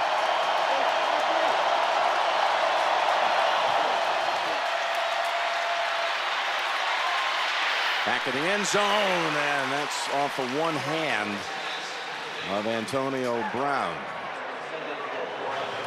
Well, this is a really interesting coverage that I haven't seen a lot. You look at the safety in the corner, you're like, okay, he's gonna double team. But watch when Brown goes inside. He passes him off. And now the safety has to cover him. And now Banjo has to run with him. And Ben just missed him. He was open, he ran right past him. I'd come right back to this same type of thing and be like, you wanna keep doing that, we'll put Antonio Brown on your safety.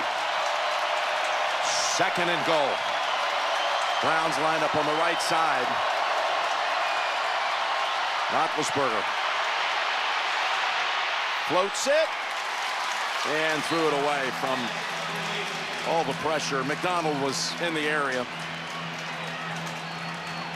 Outstanding job by New Orleans, creating the pressure, making Ben move out of the pocket, and also plastering, they call it, the receivers. They truly doubled Antonio on that play, and they truly plastered, which means they were on top of them, up into them, holding them almost right on the leverage side that they needed the whole time. Third and goal, monster play. This crowd's gonna be loud. Ben he's got a signal. He doesn't know what the route is. That's Hayward Bay, and Samuels is on the field. Roethlisberger in zone and caught by Brown for the touchdown.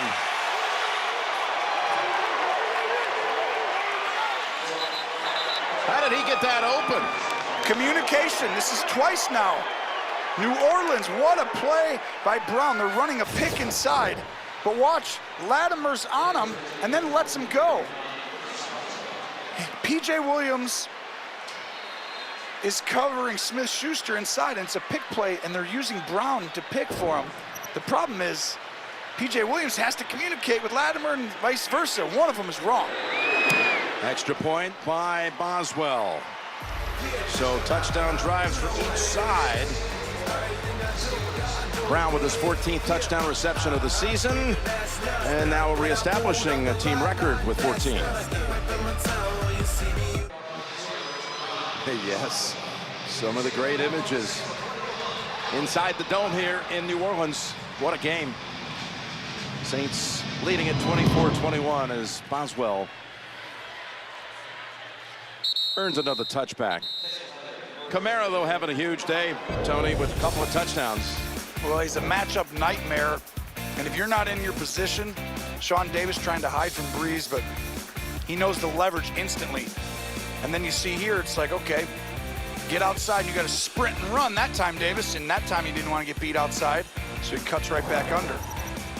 This is what makes it difficult. Sean Payton's ability to get these guys in space, it's rare. He's got a special knack for this, and it's you give him talent like that, you're going to see a dynamic offense. Like 2-8 left, 2-8 left. Ready.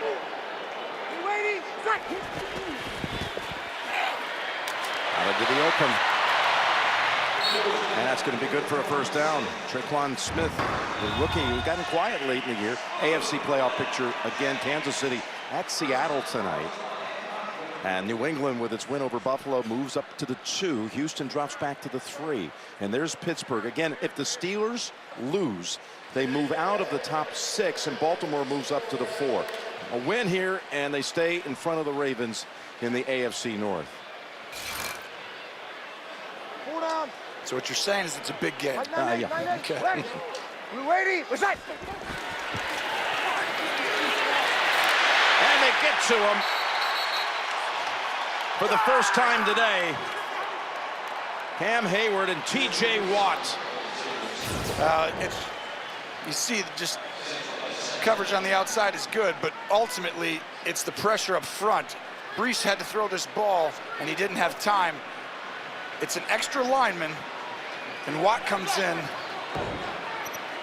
and takes care of it really by himself. Hayward inside, but Watt goes right around Platt for the sack. So they give it to Watt. He's now got 12 on the season. 5-0, 5-0, ready. You waiting? Strike. Second and 16. Ball's out, incomplete. Hayden scoops it up anyway. That was Watt who delivered the blow on Ingram. And he's slow to get to his feet. Well, and I like the defensive call by Pittsburgh, just a 3-man rush. So Breeze goes through all the progressions, like, I got to throw to the back. Just a rally tackle, and I don't think it was a catch either. I don't think he possessed it yet and made a football move. No, bang, bang play.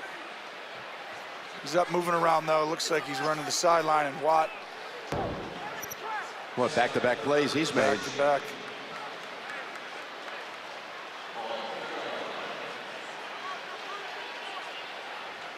When he's had a sack in a game this year. He's got 12 total sacks on the season, a couple of multi-sack games. The Steelers' record is 6-0-1. They haven't lost.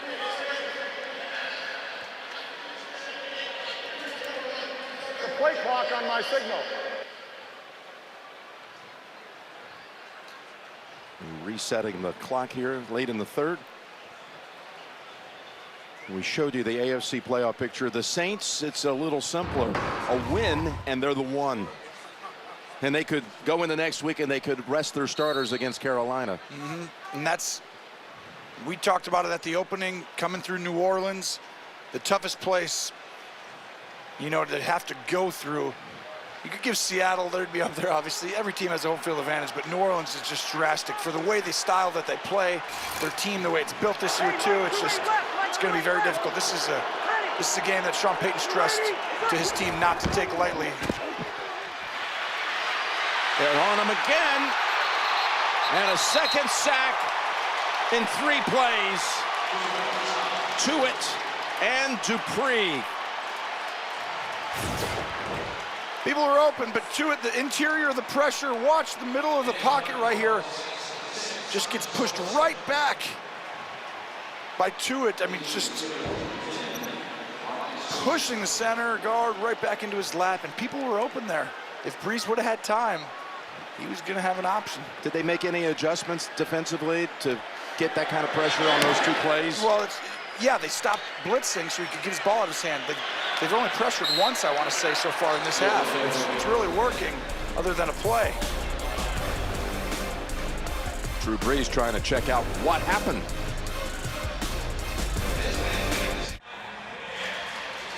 Aerial coverage of today's game is provided by State Farm. Back here with our producer, Jim Rickoff, along with Ryan Galvin, our director, Mike Arnaud, as they know him around here, or Mike Arnold in other parts. That was a reference to our dinner. Yes. Last night. It's not a dinner, a feast. It was fantastic. 1st and 10.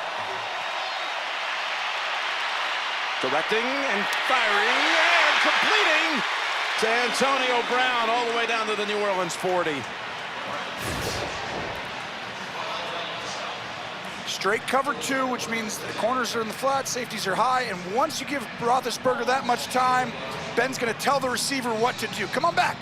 And then he fires that ball to Antonio Brown. The ad-libbing that Roethlisberger's doing is carrying them on the road right now. It's really impressive, and he keeps doing it. Hard not to make a mistake at some point if you do that the whole football game. We'll see how that plays out. 1st down, lobs it. Smith-Schuster. Switzer up there throwing a block, and they're back inside the red zone in a hurry, too. 26 to Brown, then 20 to Juju. Well, this is the key, is just the blocking for everybody to allow Ben. Pressure's coming, who are you going to pick up? Right there, you pick up the most dangerous guy who can get to Ben, and he felt the pressure and gets it out of his hands quickly. And Smith-Schuster does the rest.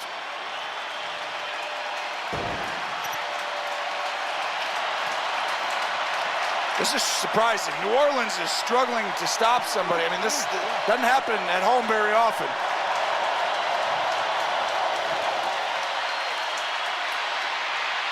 In zone bound. What a catch! Are both feet down? They say out. This is unbelievable. This is I mean, the throw is absolutely perfect. The catch is absolutely perfect. The defense is absolutely perfect. And is he in? 1. Oh, that looks out. Oh my goodness. That was one of the funnest plays to watch. Look at this. I got it. Yep. You got to be more aware, AP, when you catch it with one hand like that. When you turn your head for a second. That is a lot to put in your head, though, when you're reeling it in with one hand. Off the Done charts. a little tap step, he would have had the touchdown. Incredibly high-level football being played right now by these football teams. Timeout called by the Steelers.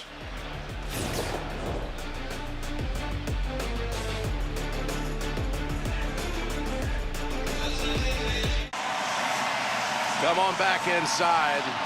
The timeouts are even loud here. It was loud when we were gone, and it's louder now. They feel it, don't they? Oh. 2nd and 10 from the 20. Last minute of the third. Pass to the end zone. Pulled down. Touchdown. Antonio Brown for the 2nd time today.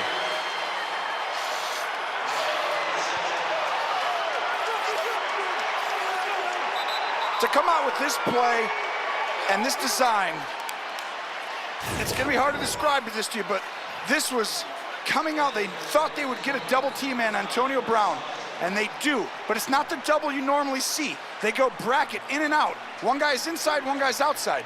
So what you do as a quarterback is say, run right between them. Extra point delivered again by Boswell. And that bracket coverage usually takes you off people, because any route that breaks in or out, but if you run right between them, you run through the guys, and you'll see him go right up this spot. And the safety's trying to design, or trying to hide where he's at. But that's the one way to beat what we call bracket coverage. You're bracketing that guy. And beautifully designed, coming out of the timeout. Wow. They knew what they were getting, and then they went out and just executed it. And that becomes a record-setting throw for the Pittsburgh franchise as Breeze grimaces for a second. A 33rd touchdown pass of the season for Roethlisberger. He breaks his own team record of 32 in a season with 3 today, 33 on the year. And he's thrown for 146 yards in this quarter. Yeah, he's put his team on his back. I can tell you that right now in this football game.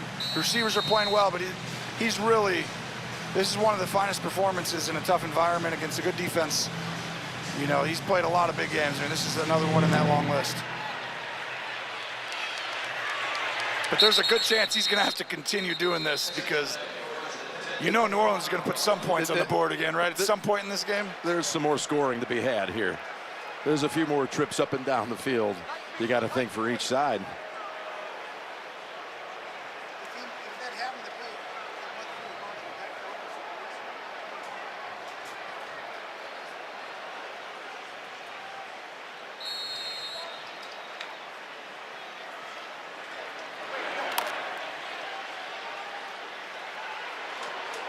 Breeze had to feel very good about things after that first drive to start the third quarter, right down the field, 75 yards, but Steelers come back with 2 drives of their own.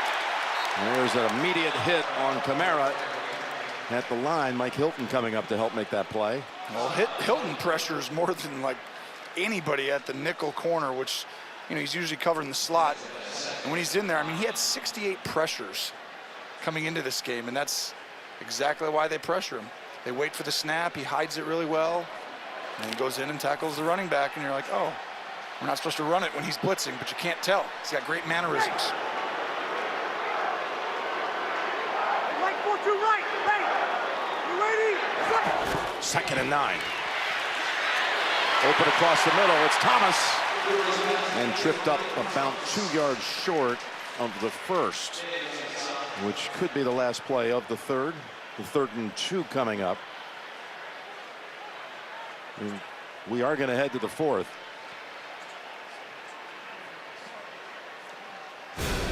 Another good quarter of action in the books. 15 minutes to go down in New Orleans. Pittsburgh leads it.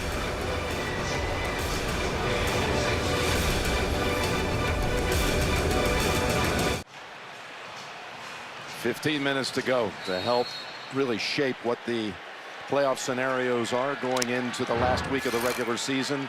Saints trying to clinch the 1 seed in the NFC, would do so with a win. Pittsburgh trying to hold off Baltimore and keep that slim lead in the AFC North with a win. Here's the pass down the field. And it's broken up by Burnett. That was a 3rd down play. Kirkwood's going up. And really a fantastic play by Burnett. Burnett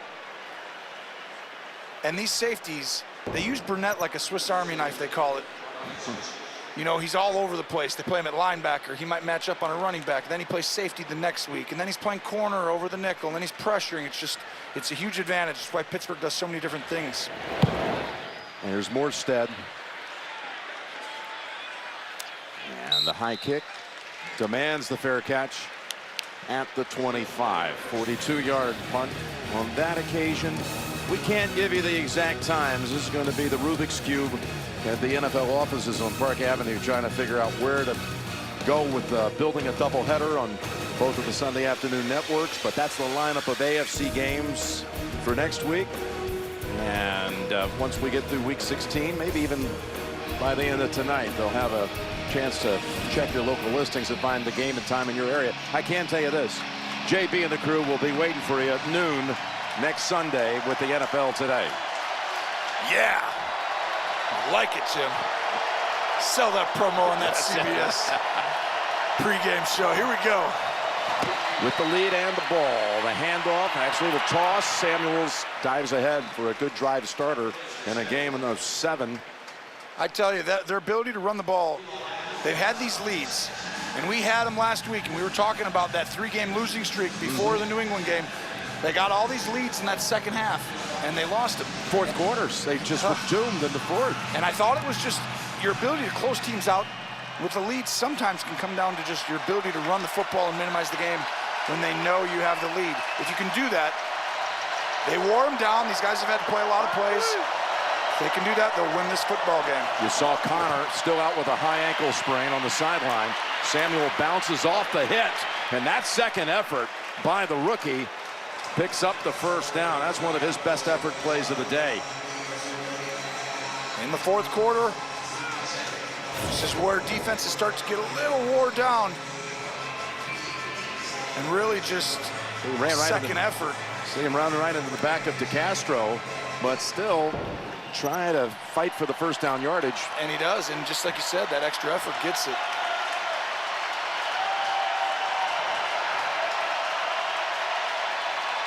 Oh, could be killing the play. Sees the pressure up the middle. Stays on the ground. Samuels able to break free for another 10. He got away from Von Bell. And it's a handoff to the right. Sees the pressure in the middle, so he's like, I'm not going to run it weak. They have too many guys. Let's run it strong. Kill, kill, kill. Run it strong, and Samuels puts that head down. And that's hard running. That's fourth quarter running right there, where you can go ahead and close teams out with long drives. That's 3 straight running plays, 2nd and 1. And old big, oh, what a hit. They're lucky that ball didn't come out. It looked like he was about to. It did. Eli Rogers with the catch, but the blow delivered by Bell. Now Bell's out in front. Rogers comes across.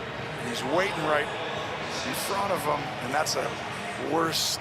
Boy, the helmet hit the ball, and somehow he was able to squeeze it against the shoulder pad, the side of it, and pick up the first down. Oh, go ahead, Jim. They did not run the football once in the third quarter. All pass plays.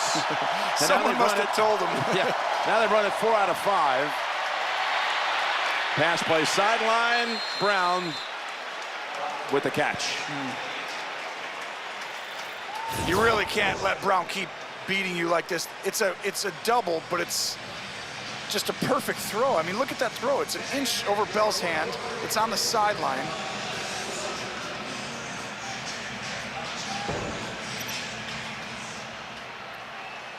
It's going to get difficult here at the end because they're going to have to leave Brown one-on-one.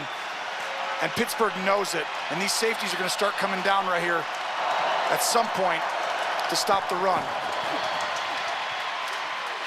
Screen pass, Samuels. He gets hit from behind. It actually pushes him ahead for another couple, and they pick up 6 or 7. So you take the Steelers. Look what they've done. They had the 97-yard touchdown, again engineered by Fichtner and others. The 97-yard touchdown at the end of the first half. 2 drives in the third quarter, both for touchdowns. And they're driving again, so they have not been stopped in a long time. This is Ben Roethlisberger just in the zone. Every throw is the perfect touch. It's got perfect trajectory, and he knows where to go with the ball, and then he's carrying his team by moving around and finding a guy late.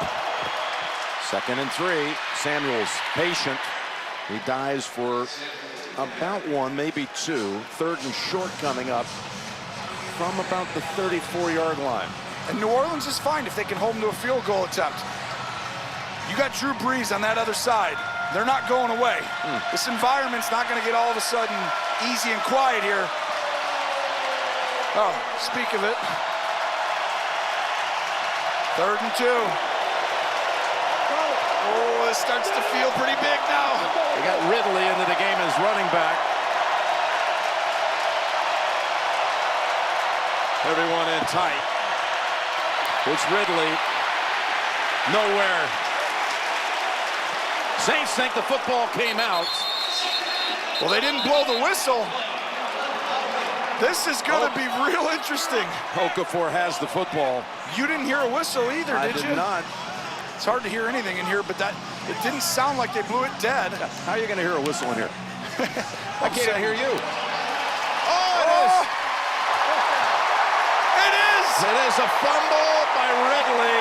And this is one thing that plagued him in early years with the Patriots.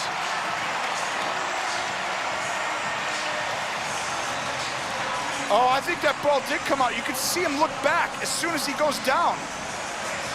And this view right here, look at right there.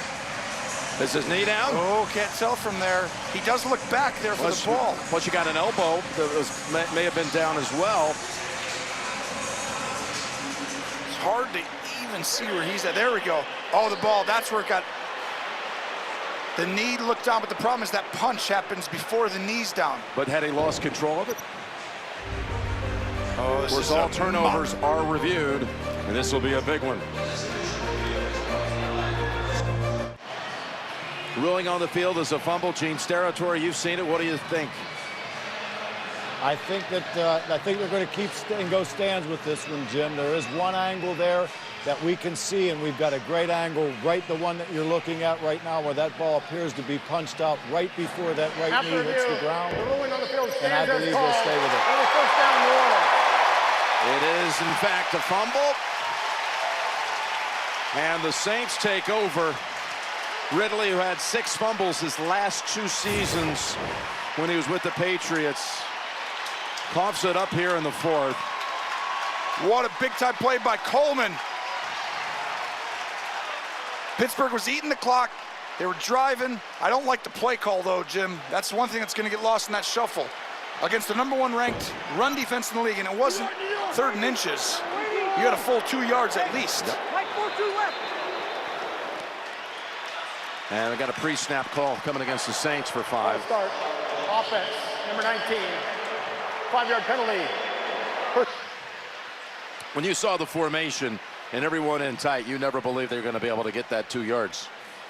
No, and Stephen Ridley is not happy, and I was like, there's no way you can run this. #1, like, that's not, you don't go against their strength, and he should be upset. That's a play that if they lose this football game, that's what you're going to look back to right there. Pass. Again. Feet were down, they say. Right in front of the Pittsburgh bench. 1. Tap it 2. He's in. Look at, these quarterbacks are playing outstanding football. 2. Oh, as a fan, you should be enjoying watching. As a team rooting for your team, you should be in complete anguish right now, feeling for your team and how this plays out. 2nd and 1. It's Kamara. And he's able to get just across for a first.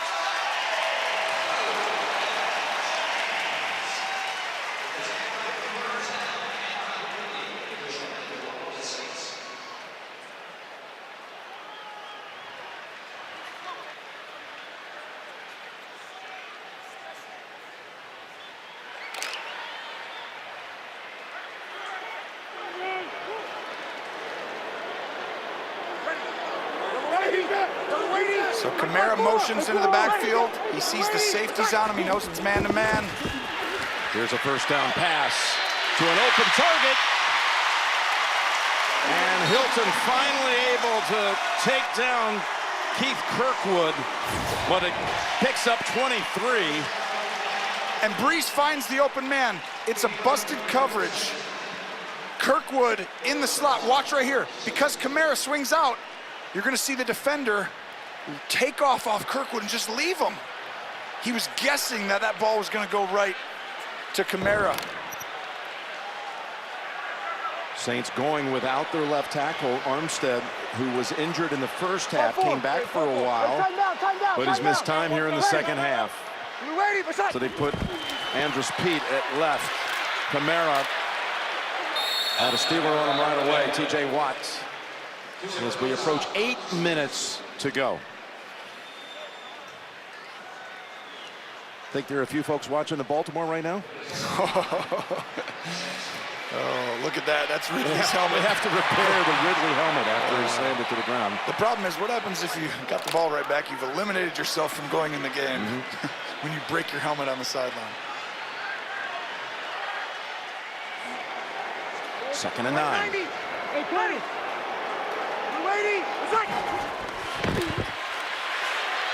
Pocket sealed. Gives him time. Flag is out. Back in the offensive backfield. Holding. Offense. Number 75. 10-yard penalty. Still taken out. And the call is on the man that got moved to left tackle, Pete, with Armstead out. We had just mentioned there had been a shift.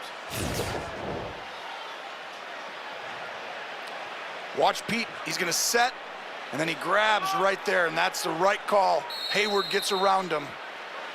And he didn't even have to. That ball was out. And Armstead again coming back today after missing the last 5 games with injuries and was not able to last too long in this one. 2nd and 19. Taken back to the 40 off the penalty. Rushing 3. Pass to Ingram. Steelers hold them to an 8-yard gain. It'll be 3rd and long, 3rd and about 11, maybe 10. Well, here comes the call of the game. That was a good job by Brees getting in manageable situation. 3rd down and 10. This is where both teams are going to call their best play that they've run since training camp. Your season's almost on the line for Pittsburgh in some ways. You can obviously overcome it if you get the ball back, if they score, whatever. But you're going with what you believe in your system and at your core. And on offense, New Orleans, this has got to be a Kamara or Thomas type play. Kamara not being in the game probably minimizes him. Yeah, probably not going to hit. Thomas on the right side on 3rd and 10. Watt coming in. Jump pass. Incomplete. Intended for Watson. There was pressure that affected the throw. He didn't have time to wait for Thomas, who was coming open. Brees does a good job getting it out of his hands. This is a late option that he has to throw because of the pressure. And the right tackle, it's Watt who does it. They're going to attempt a long field goal here. They're going to go for the 50-yard field goal attempt. With Lutz, who's already in this game, set the Saints' consecutive make record. He's also, as we told you, made 5 straight from 50 plus. This is 50 on the nose. The kick is blocked.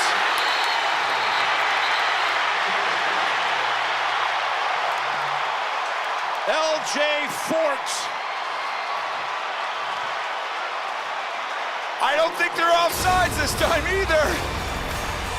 Look at the block right up the middle. Pittsburgh with the ball back.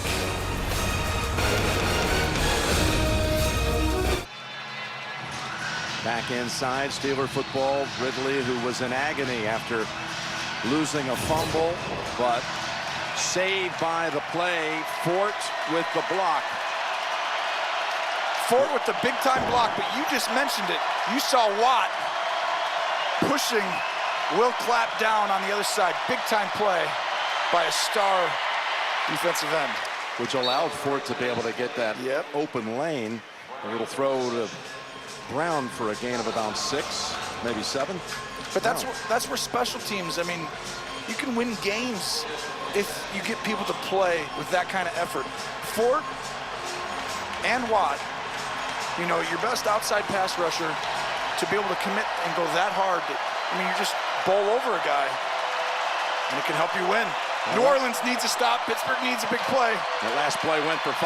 The blitzing, and they get to Roethlisberger, who holds on to the football, even though Demario Davis was trying his best to not only sack him, but take the ball out. Demario Davis comes right up the gap, and there wasn't many people open, but you couldn't tell if you're Roethlisberger that Smith-Schuster eventually gets open because Demario Davis runs right by Samuels. He missed him. Yeah, that happened once last week, too. He gave up that interior pressure. That is twice in 2 weeks, and that one was costly. He missed Van Noy last week. Yep, let him go scot-free. You're right. Here's the 3rd and 14. Brown cuts it back. Going to be stopped short. 3 and out for Pittsburgh. Simple screen play to Brown. Wide receiver screen over the middle. Everyone else goes up and blocks. And Drew Brees, the NFL all-time leader in every single thing ever here, or at least shortly will be, before his career might be over, is getting a chance at the ball.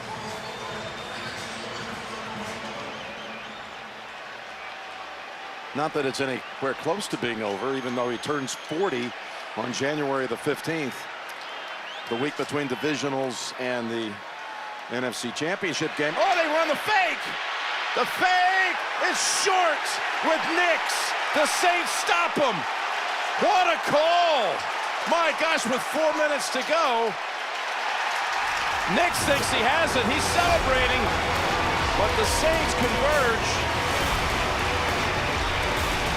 He's short.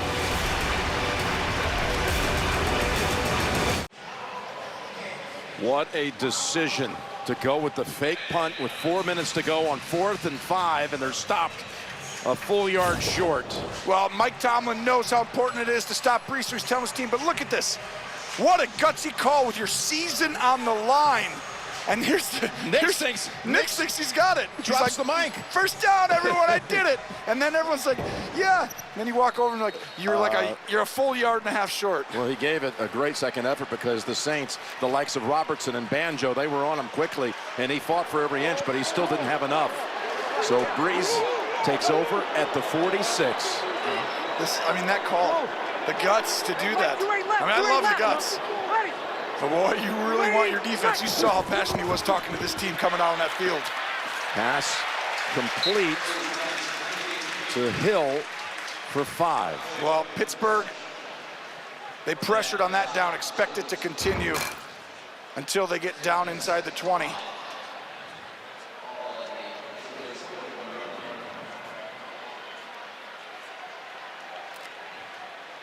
You don't see Mike Tomlin, that into it. He's always into the game, but he's cool. He's a very cool customer. He knows. He's ramped up knowing. He knows how important that play was, and now this drive on their football team and season. Brees pass, good for the first down to Ginn.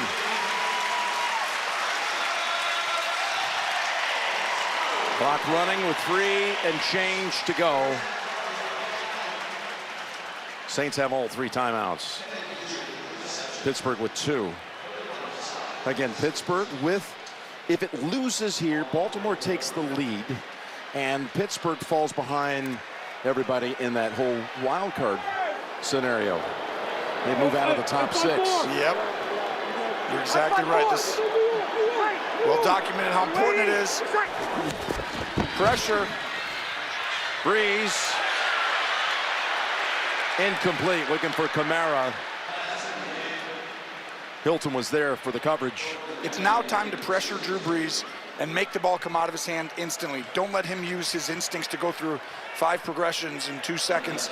I want to get the ball out of his hands, make him throw it quickly, and play tight man coverage, and just sprinkle in who the guy is that you're helping on. One play it's Kamara, the next play it's Thomas. You're not going to be able to double them both when you're coming after them, but you can help on one of the 2. 2nd and 10. Ball rest at the 34 of Pittsburgh. comes the pressure. He's able to slide away from it for a moment. Now backpedaling and throwing it away. 3rd and 10 coming up.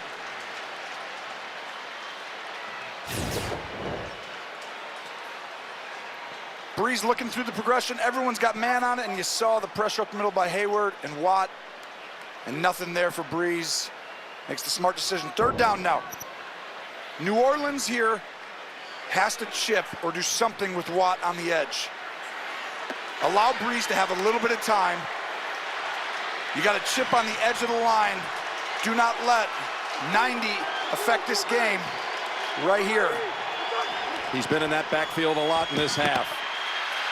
Stepping up on 3rd and 10, short of the 1st. Thomas with the catch. It'll be 4th down, 4th and a long 2. If I'm New Orleans, I get up on this ball right away. You have a 2-minute warning. You still have 3 timeouts. There's a ton. They're going to take it down to the 2-minute. But if you love a play, as a quarterback, you can get right on that ball and get ready. And you're like, listen, if I get my best player one-on-one and I see the coverage, you snap it. Throw him a slant, throw him something like that. But Sean Payton wants to come up with the perfect play here. And they're going to take the time to think about it. Yeah, they'll have the time to do that. 2 minutes to go. You're watching the NFL on CBS. Here's the play of the day and one that could affect a lot of seasons. 4th and 2. They're motioning Kamara. They got a corner on him. Pass. Broken up. And there's a flag down. Couple of flags. And a game that has seen pass interference calls 2 for each side is going to have a 3rd on the day against Pittsburgh to keep the Saints alive.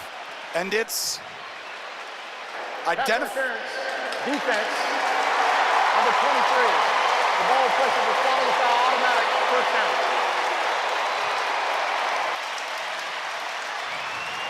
Breeze is obviously happy with the call, but right here, tough to tell from that view. I do think he grabbed him from the backside.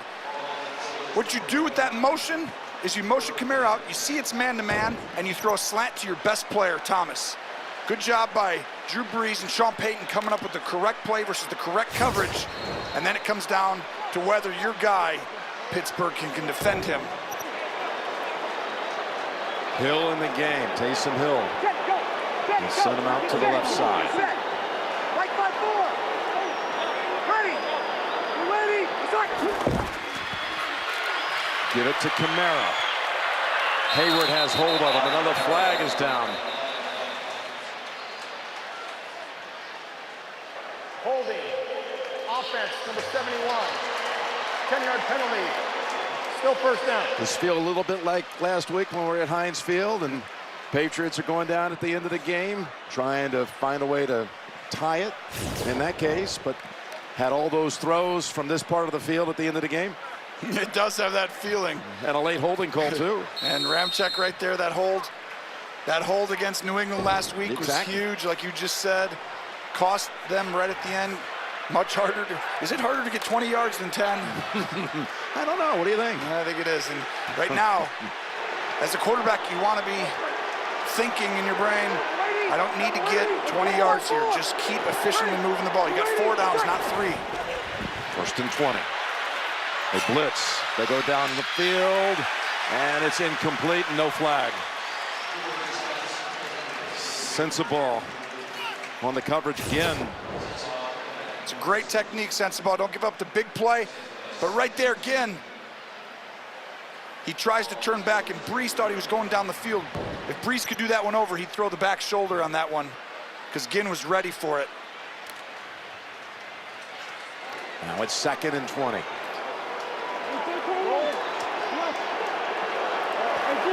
Oh, this is Drew Brees over there, though. It feels like you got to do something special to stop him. Pittsburgh rushes 5. He's able to get it away, and it's dropped. The rookie Kirkwood was wide open. Kirkwood is going to come right in the middle of the field Breeze does an unbelievable job sliding in the pocket, finding the opening, and hitting him in the chest. Oh, that's just a dagger. 3rd and 20. They had a lot of heat on Breeze. That last down. You can cut the tension in here. You feel this. They're not pressuring him. Breeze knows it. There's the throw. Wide open. It's Ginn down to the 8. Pittsburgh should use the timeout. Right now, Pittsburgh, what a play by Breeze. Drops back, slides it, and then fires the in route. And this time, Ted Ginn comes up with it. And I love that. Great job by Mike Tomlin. Give him credit right there. That timeout was exactly what you should do. Most teams, they get rattled by that. Not Mike Tomlin. Left with 1. Again tonight on CBS begins with 60 Minutes, followed by a new episode of Madam Secretary, plus God Friended Me and NCIS Los Angeles. Tonight only CBS. So they pick up 25 on 3rd and 20. And it was a perfect play call. What you do is you send these, there's 3 receivers on one side of the field, right? Or a tight end and 2 receivers. You send the 2 inside guys right up the field, and the outside guy comes underneath them at about 15 to 20 yards. And the quarterback fires it in there like he's been doing for years. But now, inside the 10, things get more difficult. Let's see what play design they have. Hold out, Mike, 5-4. From the 7, we'll call it. Ready. We're waiting. What's that? 1st and goal. Quick pass. Caught down to the 1. It was Thomas with the catch.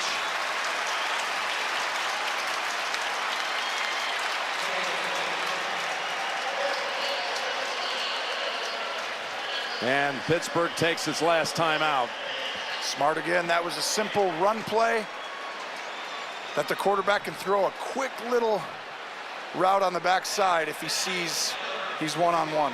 They actually spot the ball the length of the football inside of the 2.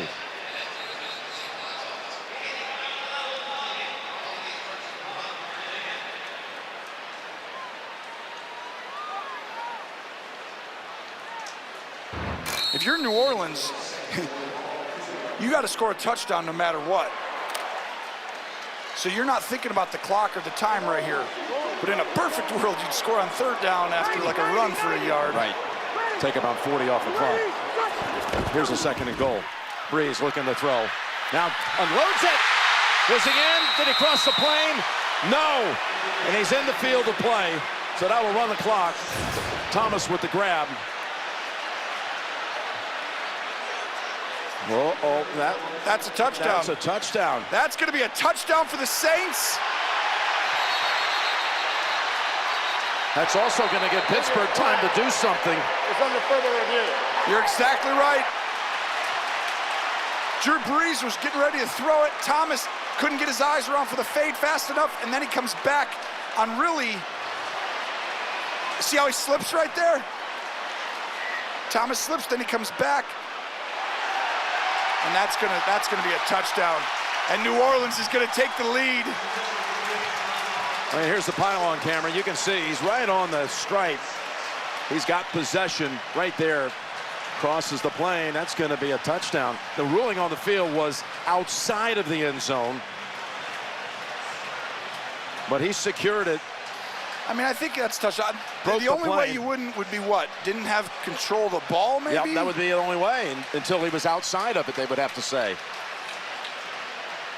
But it almost looked like it just Velcroed against his shoulder pad. The catch was immediate.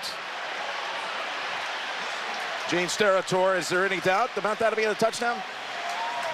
I think it's definitely going to be a touchdown, Jim. And actually, as we look at this, although I know in Pittsburgh's case, they probably want to wait until it's never a touchdown for their time's sake. But if you rewind now, they're going to reset this game clock to 1 minute and 25 seconds if they do rule this touchdown, which I believe. So Pittsburgh actually ends up with 1 minute and 25 seconds to keep this game moving.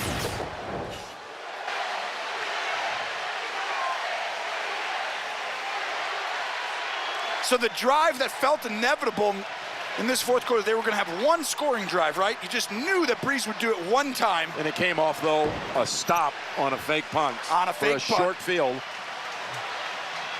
Which, they're taking a while, though. That makes me feel like this could be in. They might be just trying to figure out the time on the clock, Gene. What do you think? That would be my thinking, Jim, and it would go to 1 minute 25 seconds from what I've seen. Let's hear what Craig Rostad has to say. Timeout, please reset the game clock to 125.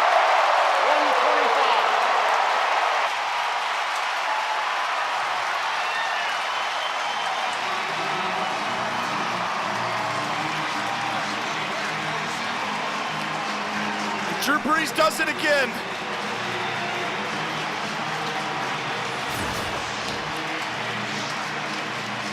I want you to know this play was disrupted. Thomas slips. It's supposed to be a fade. And Brees then rolls out and sees him come back and throws it right away and possibly gives New Orleans the #1 seed in the NFC this year. Still plenty of time for Pittsburgh to do something. Extra point makes it 3.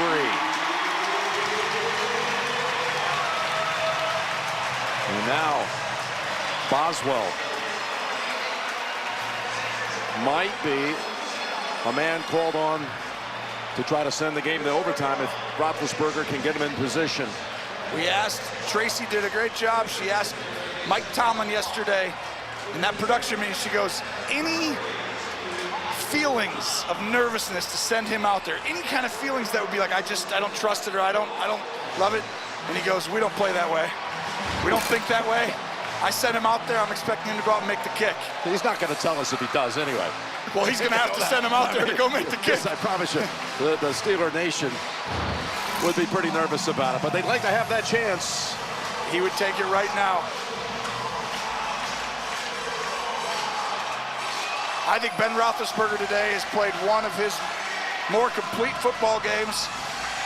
If they lose this, it'll get lost in the shuffle, but he has played one of the best games I've seen him play in a tough environment against a great defense. He's 30 for 43 for 340 yards, 3 touchdowns, hasn't really made a poor decision, and he's carried them on big third downs. He's gonna have to do it one more time, Jim, or they're probably not making the playoffs. Switzer just behind the line, takes the knee, and the drive will start at the 25.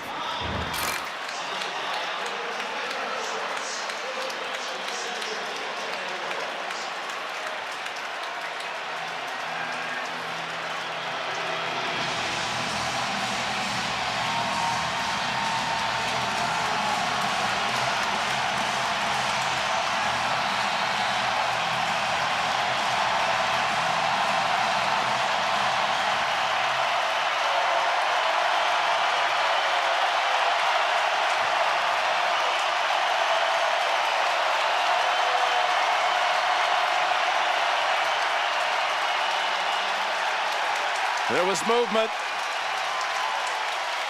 Full start. Offense. Number 84. 5-yard penalty. Full start.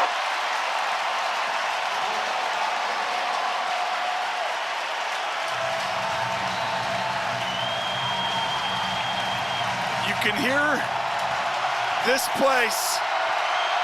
Nobody for Pittsburgh can communicate with each other right now. It's all hand signals. 1st and 15, rushing 5. Pass lobbed over the top, and it's incomplete, going for Washington.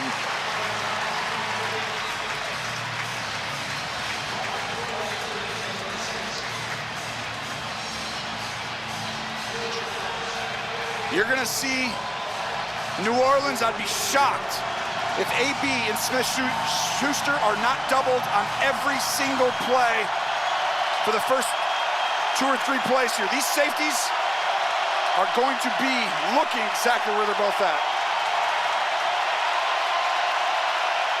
2nd and 15. Steps up from the pressure. Now throws it. At the last minute, he threw it into the ground as he saw a defender about to jump the route. So it'll be 3rd and 15.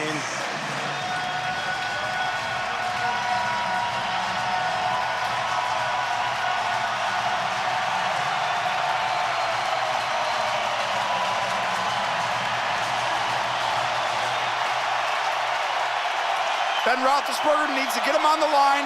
Look at what they're in. Assess if they're going to pressure or not. Okay, they're not pressuring. Here's the call. I might use the double team against him. Let him run through and bring him underneath. On third down, they go deep. Receiver falls, and no flag. That's 2 of the 3 plays. The pass has gone in the direction of James Washington, who has not caught a pass today. And it comes down to this play now to keep it alive. The reason he's going to have to go to him, double team, double team. You can't throw to Smith-Schuster and Antonio Brown. It's going to have to go to one of the other guys. That's why Washington has to come up big on this play right here, right now. He's one-on-one. 4th and 15. Roethlisberger throws, caught. Saints say it was not caught. Officials say yes, it was. Brown with the grab.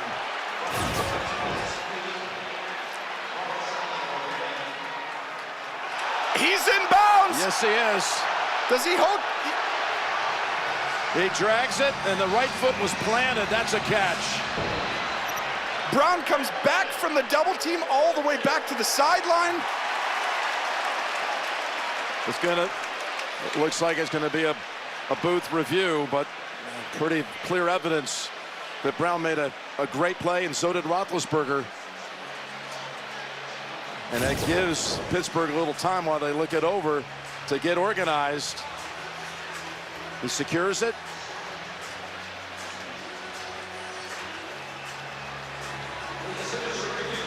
Right foot planted. I don't think there's a bobble there. No. Do you see one? I don't think so. I think this is going to stand. Gene's territory, you see anything there to overturn? If there is a little bobble, he still has possession of that football, and that left foot drag with those black pellets, we call that smoke. There's a little smoke with the left drag, the right foot planted. It's a good catch. I love learning the cool lingo for these guys. It's The fantastic. officials have all I that. thought you'd like that, I like Tony. that. I That's thought good. you'd like that. What a play. Roethlisberger buying time on the sideline. There's Wolstad. The ruling on the field is confirmed. It is a catch at the sideline and a first down, Pittsburgh. Still a long way to go, though. Yeah, but 4th and 15 conversion. Roethlisberger, just one of those days, he's in the zone. It's just, he's going to find a way. It just feels like based on those kind of days. Now, if you're New Orleans, does that change? Do you now come after him? Or do you keep double teaming? Here's the blitz. Middle of the field. Smith-Schuster has it at the 47 of the Saints. They're coming up to clock it. Spiking the ball to stop the clock. At 45 seconds. You're not so sure about that, huh? You're not in a big rush right at that point. To me, you have the defense on the heels. It's really not that different of calling a play and snapping it, and it's an extra 3 or 4 seconds, and they don't get a chance to regroup and get different personnel in or anything. You still need, I would think, at least 6 yards to have a realistic shot. Obviously, the target's the 35-yard line, but you can kick it from the 40 to 43-ish. His career long is 53. With 45 seconds to go on second down the middle, and flags come out. McDonald was interfered with.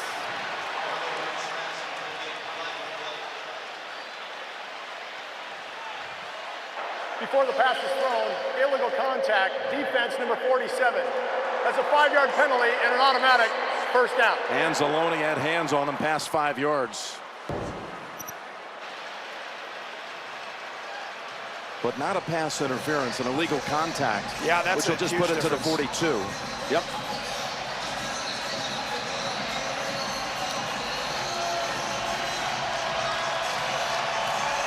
Oh, and they're going 5 wides. Oh, this is on the drive of your season, and they're going with something that came up with last week. Here we go.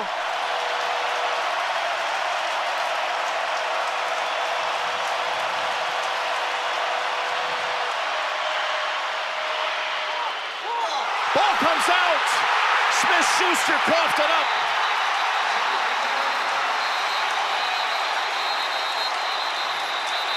Flags out. They still haven't made a signal whether it's a fumble or not. They haven't signaled who's got the ball. They're calling him down? It looks like they're calling him down. Oh, this is huge. Looked like he was on top The of a ruling on the defender. field was a catch and a fumble recovered by New Orleans. After the play, personal foul, unnecessary roughness, New Orleans, number 94. It's a 15-yard penalty. First down, New Orleans. It's a screen, and Smith-Schuster has it, and let's see if this ball, he's on top of the player. That is never on the ground. Rankins rips the ball out.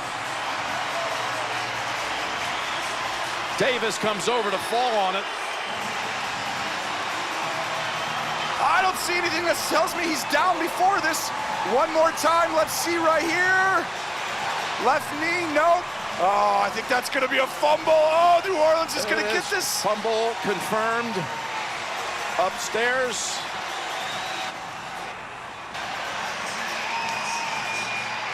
What a play by Rankins to poke his hand in there and get the ball out and secure the #1 seed, Jim. Saints are the first seed in the NFC, and Too many men now on the field. the Steelers. Defense. That penalty's declined. The Steelers will have to win next Sunday at home against Cincinnati and have Cleveland, which won today and is surging and is 500 on the season at 7-7-1. The Steelers will need the Browns to beat Baltimore in Baltimore. Coupled with their win, they would have to have against Cincinnati. Who would have thought Pittsburgh season is relied on The the Cleveland Browns. Cleveland Browns and a Cleveland team who can win a type of game like that now. You couldn't have said that a few years ago or last year. Wow, this game was an incredible football game. Well, they were in field goal range with the catch. They were there. You can't even look back to anything before that. They were in position. Boy, it's going to be tough for anyone to come in here and beat the New Orleans Saints come playoff time. And if Pittsburgh misses the playoffs and they're on the outside looking in, how devastating to know that your football team is this good. And you can go in here and possibly win this. Last week, beat New England, control the games against good teams. It's just a tough one.